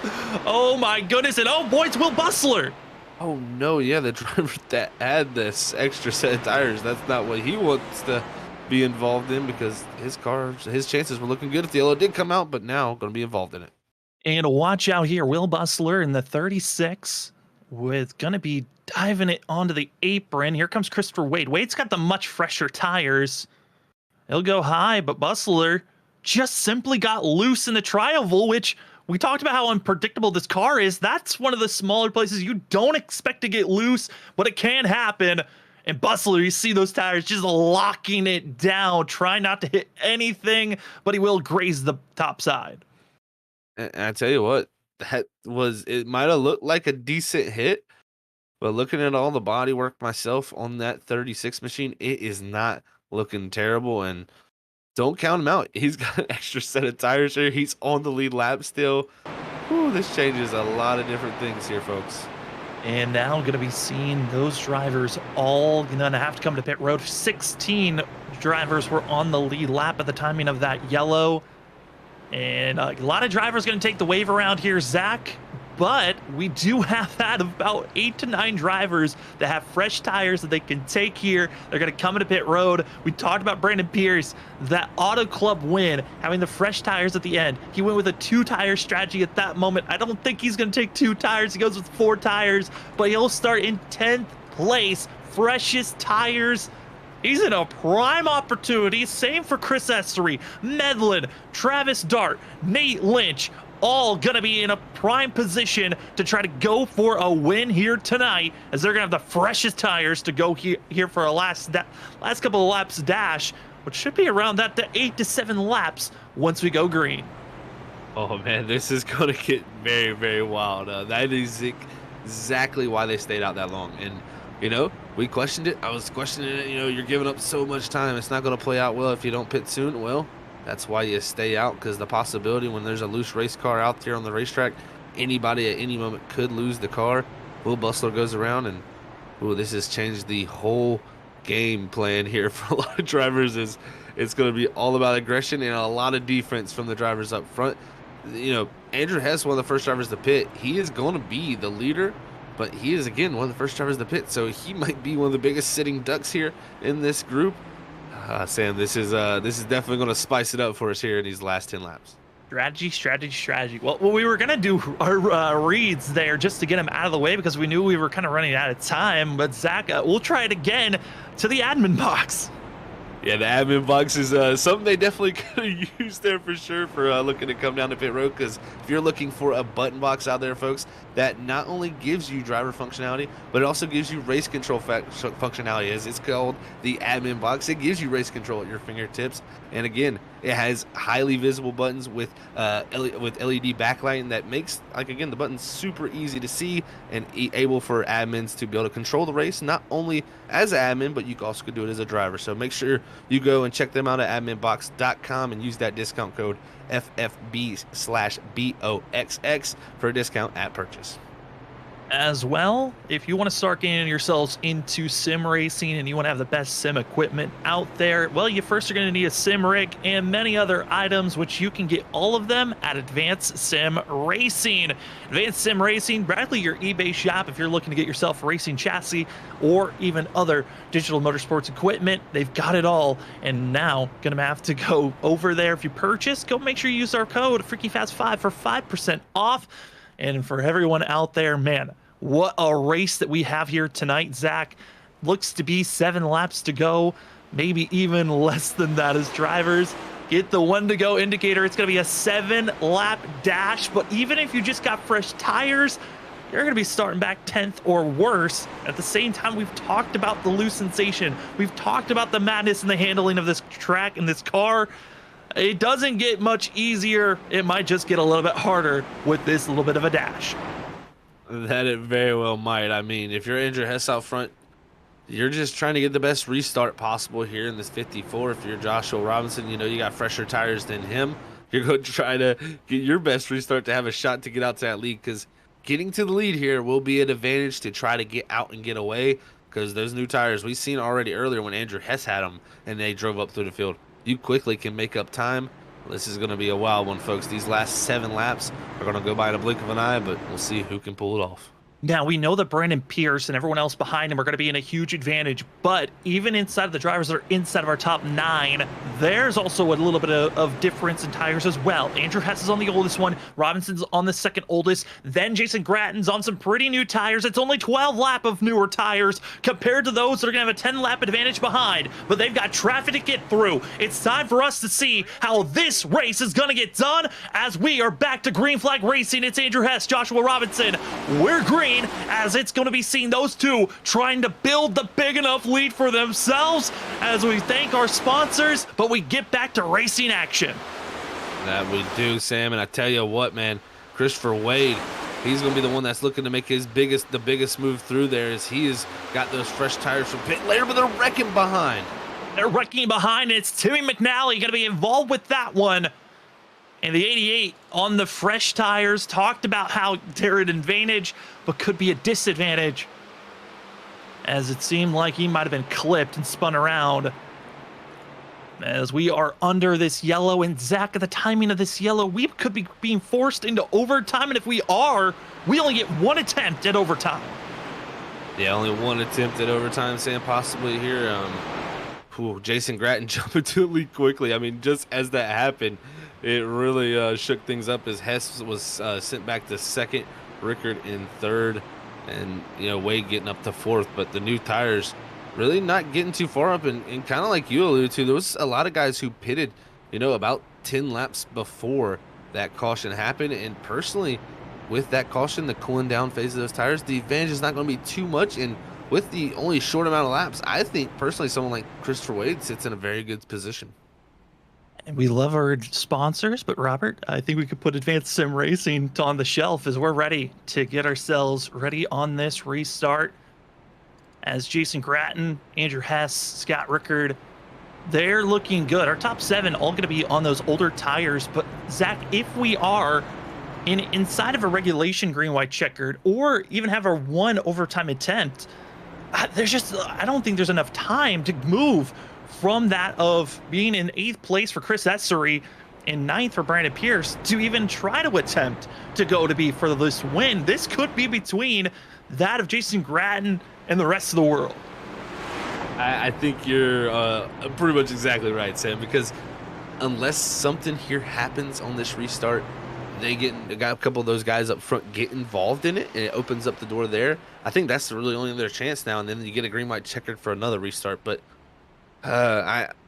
you know, like you said, I think it's kind of Jason Gratton against the guys that are really right here in this top 5 that have a good shot at this. I mean, Robinson, he dropped back pretty quickly from 2nd back to 6th, so his tires are showing their age. But man, you know, I think S3 and Pierce, they feel good with the tires they have, but also we got to think the early run, you know, on the cold tires, the brand new tires, the freshest ones, it's very treacherous, and I think these guys with the older tires might be able to fire off maybe even a little bit better. Oh, and who is going to get the win here tonight? If you look at those that are on the oldest tires, that of Jason Gratton's on the newest of them, and then you got to go down to 4th place where Christopher Wade lies. And then if you're looking on the freshest tires possible, it's going to be that of Chris Essery that's inside of the drivers inside of our top 19. Some were holding tires just in case for these late incidents to happen. And that's going to be Philip Chavez, John Dart, everyone from 20th on back just came in for an extra 4 sets of tires. So there is still a very high chance of cautions coming out just because of those gaggle of cars that are going to that just came into pit road for fresh rubber, that are going to have just a slight advantage of those that are inside of our top 20. Yeah, you're exactly right. It's going to be strategies on strategies on strategies, and when you get those mixed up tire strategies like this is when you're most likely to get that type of incident. So I think if you're Jason Gratton here, you got to get the best restart you possibly can. Get out front first of all there on the restart. Don't make sure any problems happen going through the gears, and then you kind of hope that the guys behind you kind of duke it out and opens up the gap for you, because you know this is going to be a tough ordeal for him. But you know, for him, he's still pitted again, one of the latest times for anybody. I think he's got one of the best shots. Ricker's going to have a good shot too, I think, and along with Wade, is they're pretty much all three on pretty much even tires, other than Rickard having one more lap on his. But Sam, I tell you, it's kind of anybody's game right there in the top 5, because if they go at it and get into it, it could open the door for Andrew Hess or bowling right back into it. As we're waiting on the lights on the pace car, if they go off, we are inside of a regulation green, white, checkered as the lights are off. Zach, this is go time for these front runners. It's an inside the regulation green, white, checkered.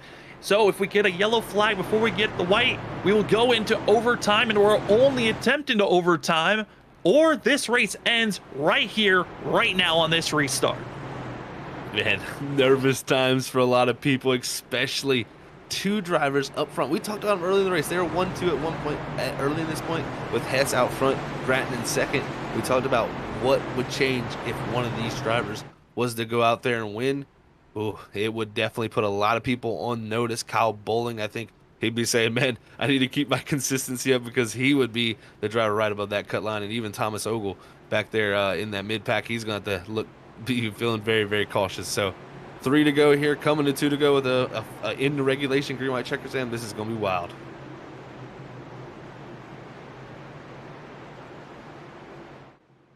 Well, folks, got them double file, and gonna see how it all plays out as a final possible restart here in regulation, and Gratton in control of the field with Hess alongside him. Jason Gratton, Andrew Hess, who's going to get it done? Gratton's in the best advantage point here, but he's got to be careful. It's going to be that of the 10 and the 38 that are going to be back at row number 4. We're green, a little bit of a stack up on the inside lane. Jason Gratton's going to be the best position. The Vegas to hold them to 200, going to be out there. Who is going to get it done? Jason Gratton in the 91. He's got a great shot for himself, but he's got to be careful, because that 10 machine and the 38 are trying to make their surge, but they're too far back. Drivers down below, they're going to be 4 wide deeper in the field as we continue to race on. Zach, it's all about the white flag, and coming through turns 3 and 4, Scott Rickard is not done. He has an opportunity here, coming to the freaky fast white flag. This race is official as the madness but further behind, but it's all on this. Will it be the driver looking for his first win ever in the Stars and Stripes series, or will it be the season 2 champ stealing it away? A little bit tight off of 2. Rickard's going to lose a little bit of ground. Now Gratton looking down the back straightaway one final time down to 3 and 4. Who is going to get it done? The 91 thinks he's low enough. The 05 goes high. He's looking for the surge. Can he get the run? Whoa! Jason Grattan, a first-time winner, and locks himself into the playoffs. What a moment for him there, guys. That is going to change everything in our playoff picture. And Jason Grattan going to be breathing a sigh of relief as he's your winner at Las Vegas. And whew, Sam, he had to hold off a champion there in Scott Rickard. Rickard was coming. He had 1 lap disadvantage compared to the 91 on the tire wear.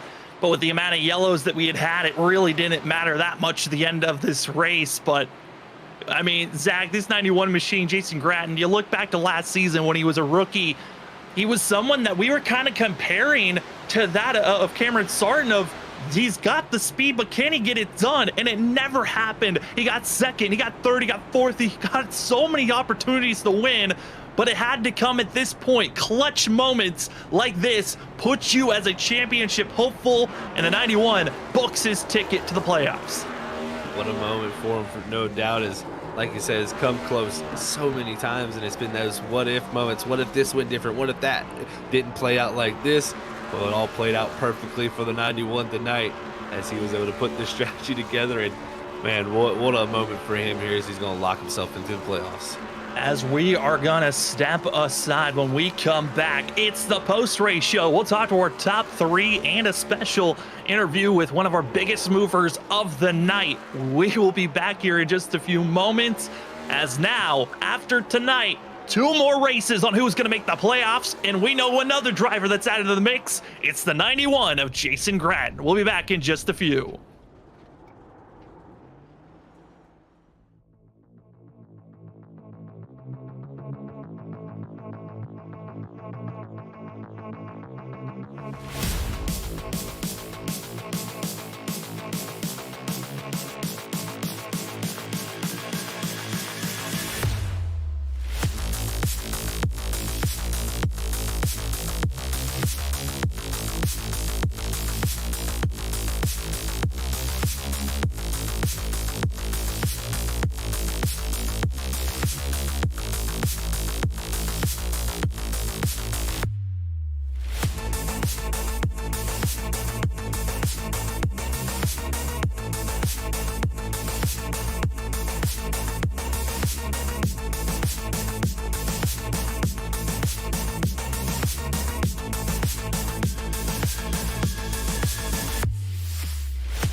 Welcome back, ladies and gentlemen, to the Freaky Fast Broadcasting post-race show for the Stars and Stripes Cup Series. We're going to talk to our top 3 and a special guest. Let's start things off with our biggest mover of the night, that being Chris Essery in the number 10 machine. The Hudson Hornet really did try his best, as we got that of Chris Essery going to be up in the booth with us. Gotta say there, Chris, certainly a fantastic charge on your part here tonight, up that of 29 positions, had the fresh stars at the end. Was there anything else that you could have done there to build up any more positions? No, I did everything I could have done. I just needed less cautions. That was it, really. Yeah, definitely just didn't have enough time there for you, Chris, man. But still, nonetheless, a great run, a great move up from starting all the way back in 34th, man. I mean, take us through that because, you are the top driver coming in here on the point line, with not having a win here tonight. And you were 86 to the good. How does it feel to add on to that, especially, starting far back where you could have possibly given up points? Yeah, it feels really good. I knew that the rears burn off fast here, and my plan was to just go slow, save tires, and just slowly work my way up through the field. So I started in the back. I didn't want to qualify in front of people that were going to start out fast and end up getting ran over or anything. But yes, I was surprised to be up there. A little frustrated about the caution that came out, but I'm happy to finish top 5. Well, Chris, it was a fantastic run on your part. And before we let you go, the floor is yours for any shout outs. Shout out to FR Graphics. Those guys are the best. Always give me a great car. If you need a good paint scheme, go to them. Shout out to my team, McLevin Motorsports, Cam, Travis, Morley Phillip. Shout out to my grandparents watching at home, my mom watching, and my 2 sons, Liam and Lincoln. There's going to be Chris Chavez Essery going to get that a 5th place here tonight. Our biggest mover from 34th position to 5th. Congratulations on the massive surge and on a great points day. Thank you, guys. As we go from our special guests, let's head to 3rd place where we've got that of Christopher Wade. Tried his best to make the surge forward. Chris, you tried your darndest there to battle up front, but man, what else could you have tried to do to go for at least the 2nd or the win? Well, I was real comfortable with the 30 laps was about my window. I had strong long run speed. That's what I was aiming for. I was praying for a caution like the whole entire time, and then I could have gambled and stayed out, and we got that caution at the end. I was like 4 laps shy of fuel. I could have done that, but I just decided to go ahead. I got back out in the lead and I wanted to pit for those guys, but I got back out in the lead and just decided to stay out. Went in when Rickard went in because I was basing it off of when he was going to pit. So once I got the lead, I done that. But other than that, the restarts on the end, I could have been lined up better on the inside. I got stuck behind. I think 54 had a little bit older tires, so I needed better lane choices. But probably could have needed to pit a couple laps earlier. That probably would have helped me. But yeah, I tried my darn hardest to win on that one, and I felt pretty quick at the beginning as well.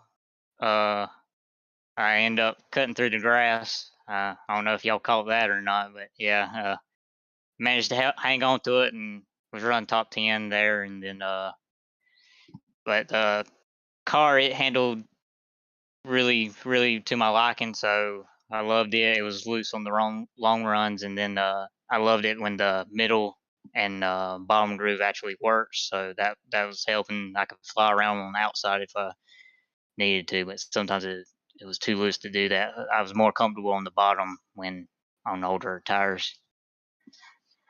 You definitely look comfortable out there, Christopher, man, and was very, very fast in that 53, man. And a lot of drivers talking about saving tires and managing those tires. How did you make the management of yours? Because your long run speed, like you said, was very strong. Yeah, I just drove the car to my comfort level. I was pretty easy on after we took tires on that second stop or whatever, because I noticed I burned them up way too quickly on that first run. That's when it got away from me and cut through the infield, and so I was like, "Oh, I need to calm down." And I was just really smooth with the throttle and all that stuff. And the race before this it was super loose, so I was already pretty comfortable with a loose setup, so that helped too as well. I finished 5th in that race at Homestead, but yeah. Well, Chris, a fantastic run, top 3 finish for yourself. And before we let you go, the floor is yours for any shout outs. I want to thank my mom and dad, you guys for broadcasting, and everyone that helps with the league and all the league admins and all those guys. And it's an awesome league to run in. AC2 Skin, he's the man.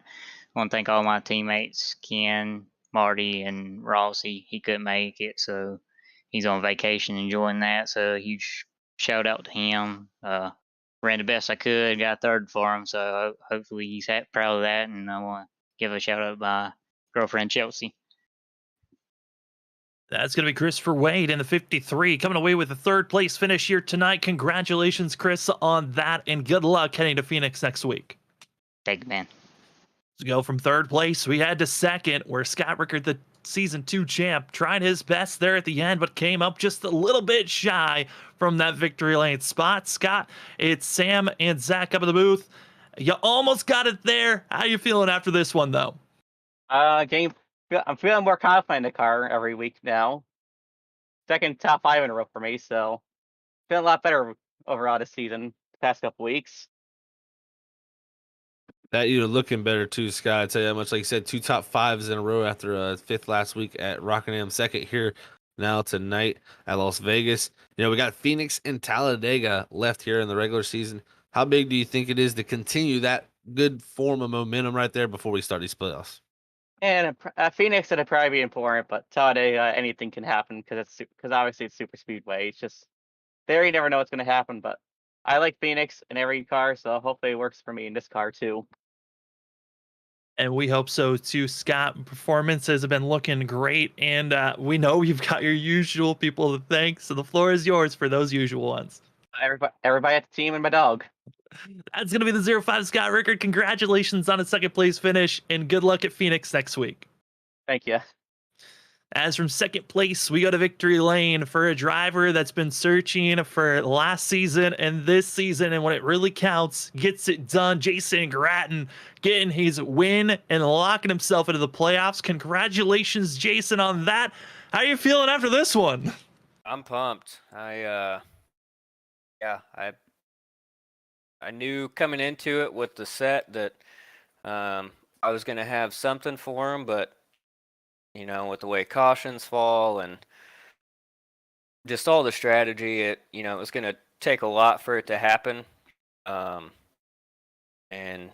pitting way too early on that first caution, I thought, I set myself up for a big mistake, but it worked out. That it did, Jason. And man, locking yourself now into the playoffs. And look here, this is a mile and a half here at Las Vegas. It was looking to be pretty free here tonight. And that first race in the round of 12 there for the playoffs is Homestead. How do you feel like you can kind of translate the speed here from Vegas to Homestead? I love Homestead. I would say that it's a way better track for me than Vegas. I like Vegas, but historically, I feel like I could perform a lot more at Homestead than here. So if it's another loose set, I'm ready for it. I got to say, Jason, it's been a long stage of us watching you have so many what ifs of what if this went right, you could have found yourself in a victory lane. Coming into this race, was there a thought, or coming to the end of this season, were there thoughts of I have to win if I'm going to make it into the playoffs? Yeah, for sure. Last handful of weeks, I've definitely made gains in the points, but with as few races that were left and the guys that I had left to pick off, it was going to be a stretch to get in on points. Needing them to, not wanting them to have a bad week, but needing them to have a bad week as far as me getting them on points, and on top of that, not having a bad week myself. So yeah, I think at the end of the day, I knew in the back of my mind that it was going to take a win to get in, and didn't think it was going to happen other than Dega, but here we are. That we are. You are now one of the newest winners and members of that list that have won here in the Stars and Stripes series. Congratulations on that. And before we let you go, the floor is yours for any shout outs. Guys that put on the league, you guys in the broadcast booth, my teammates from this year and last year, couple chances that I had for an interview last year, I failed to mention my teammates. Doug Pierce and Dylan from last year. Doug's a great guy. Dylan's a great kid. And then this year I've got Dylan back. I got my buddy Zach, who I've been running with for about 10 years. Randy Cornwell. So shout out to those guys. And my friends and family that watch, it's kind of trailed off through the season with as late as the races are, and me not really giving them much to root and cheer for. But my I know one for sure that's a consistent viewer is my brother Todd and his family. He puts it up on his TV and watches it with his wife and kids, and they I know they cheer on each and every week, and so big shout out to those guys. Not to leave out, my other brothers and sisters that try to watch when they can, but like I said, Todd and his kids and his wife, and then my nephew from my other brother, Josh. He's been a big supporter too. So shout out to all of them, and glad I finally gave him something to cheer for. That you certainly did. And Jason, if they weren't able to watch it live, you certainly can send it to them, because this was a special moment. You are now in the history books of Stars and Stripes series as a winner of this series. And now with your ticket punched into the playoffs, can't wait to see what you do there and what splash you make in the standings. Congratulations on your win, and good luck heading to Phoenix. Thanks, guys. I appreciate it. As from Victory Lane, we had to go look at the unofficial results of tonight's race. Certainly a wild one. We saw all the different spills and thrills of even from lap 18 to now. We never knew where drivers going to finish with all the different tire strategies, the fuel strategies. It came down to this, still a mixed bag of drivers that were on the lead lap, those that were on fresh tires, old tires. But one for sure thing we know, that is the 91 of Jason Gratton is now the newest winner and our 9th winner of the season. Coming into the playoffs, we got 2 more races left until then. With Jason Gratton top of the board, Scott Rickard's going to get second with that of Christopher Wade third, Kyle Bowling fourth with that of Chris Essery fifth, Brandon Pierce sixth, Andrew Hess seventh, Travis Dart eighth, that of Trey Jackson ninth, and Andrew Medlin going to get 10th place. But Zach, with Kyle Bowling having such a strong run, as well as that of Chris Essery, Thomas Ogle kind of fell off. He got 14th, but you look at the rest of the field, this point standing's now turned into you might have to win if you're outside looking in. That you very well might, man. I mean, Chris Essery, he's well out there. I mean, he's the points leader of the overall standings, so he's got a huge gap. But these drivers back here need to make some runs and get some wins, because Ogle, he's 33 points to over the gap to Dylan Grimm now, who will be the first driver out after his unfortunate 27th place run here tonight for him after DC and at the beginning of the session. So a terrible night for him, but man, you never know, a win could be right around the corner for one of these drivers, just like we see with tonight with Jason Gratton. So if you're one of these drivers that's farther back in the field here in the results, you still got a shot.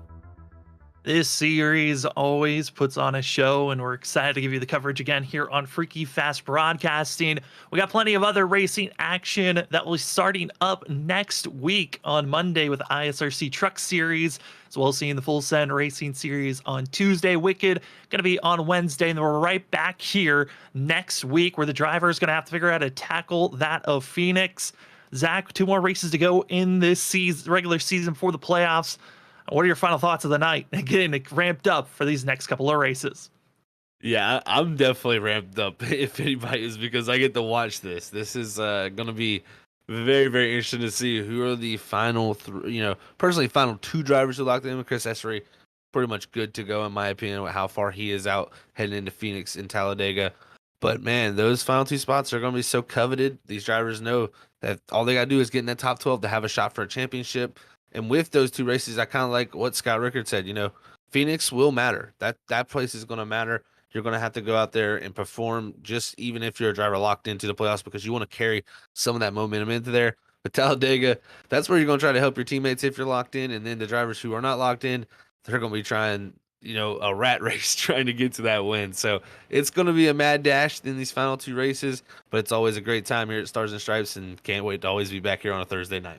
All the little mini battles, well, we got to see them here tonight. And for the playoffs, who's going to make them in the next 2 weeks are going to be nail-biting chaos of what is going to happen. Thomas Ogle, Kyle Bowling, now they're going to be within just that of 5 points from one another going into next week. And then you look at some of the other strategies that go in. We still have the wild card race at Talladega in 2 weeks where anyone could win, and it's all about teamwork, team effort on who will be outside of the bubble looking in to try to get a win to get into the playoffs and race for a championship and try to challenge the likes of Kyle McCoy and Scott Rickard that have already gotten themselves championships. We can't wait to give you all the coverage here on Freaky Fast Broadcasting. Again, we got plenty of action. We're going to be on a little bit of a break until Monday, but we cannot wait to see you then here on Freaky Fast Broadcasting. We'll see you at Phoenix, but for tonight, congratulations to Jason Gratton.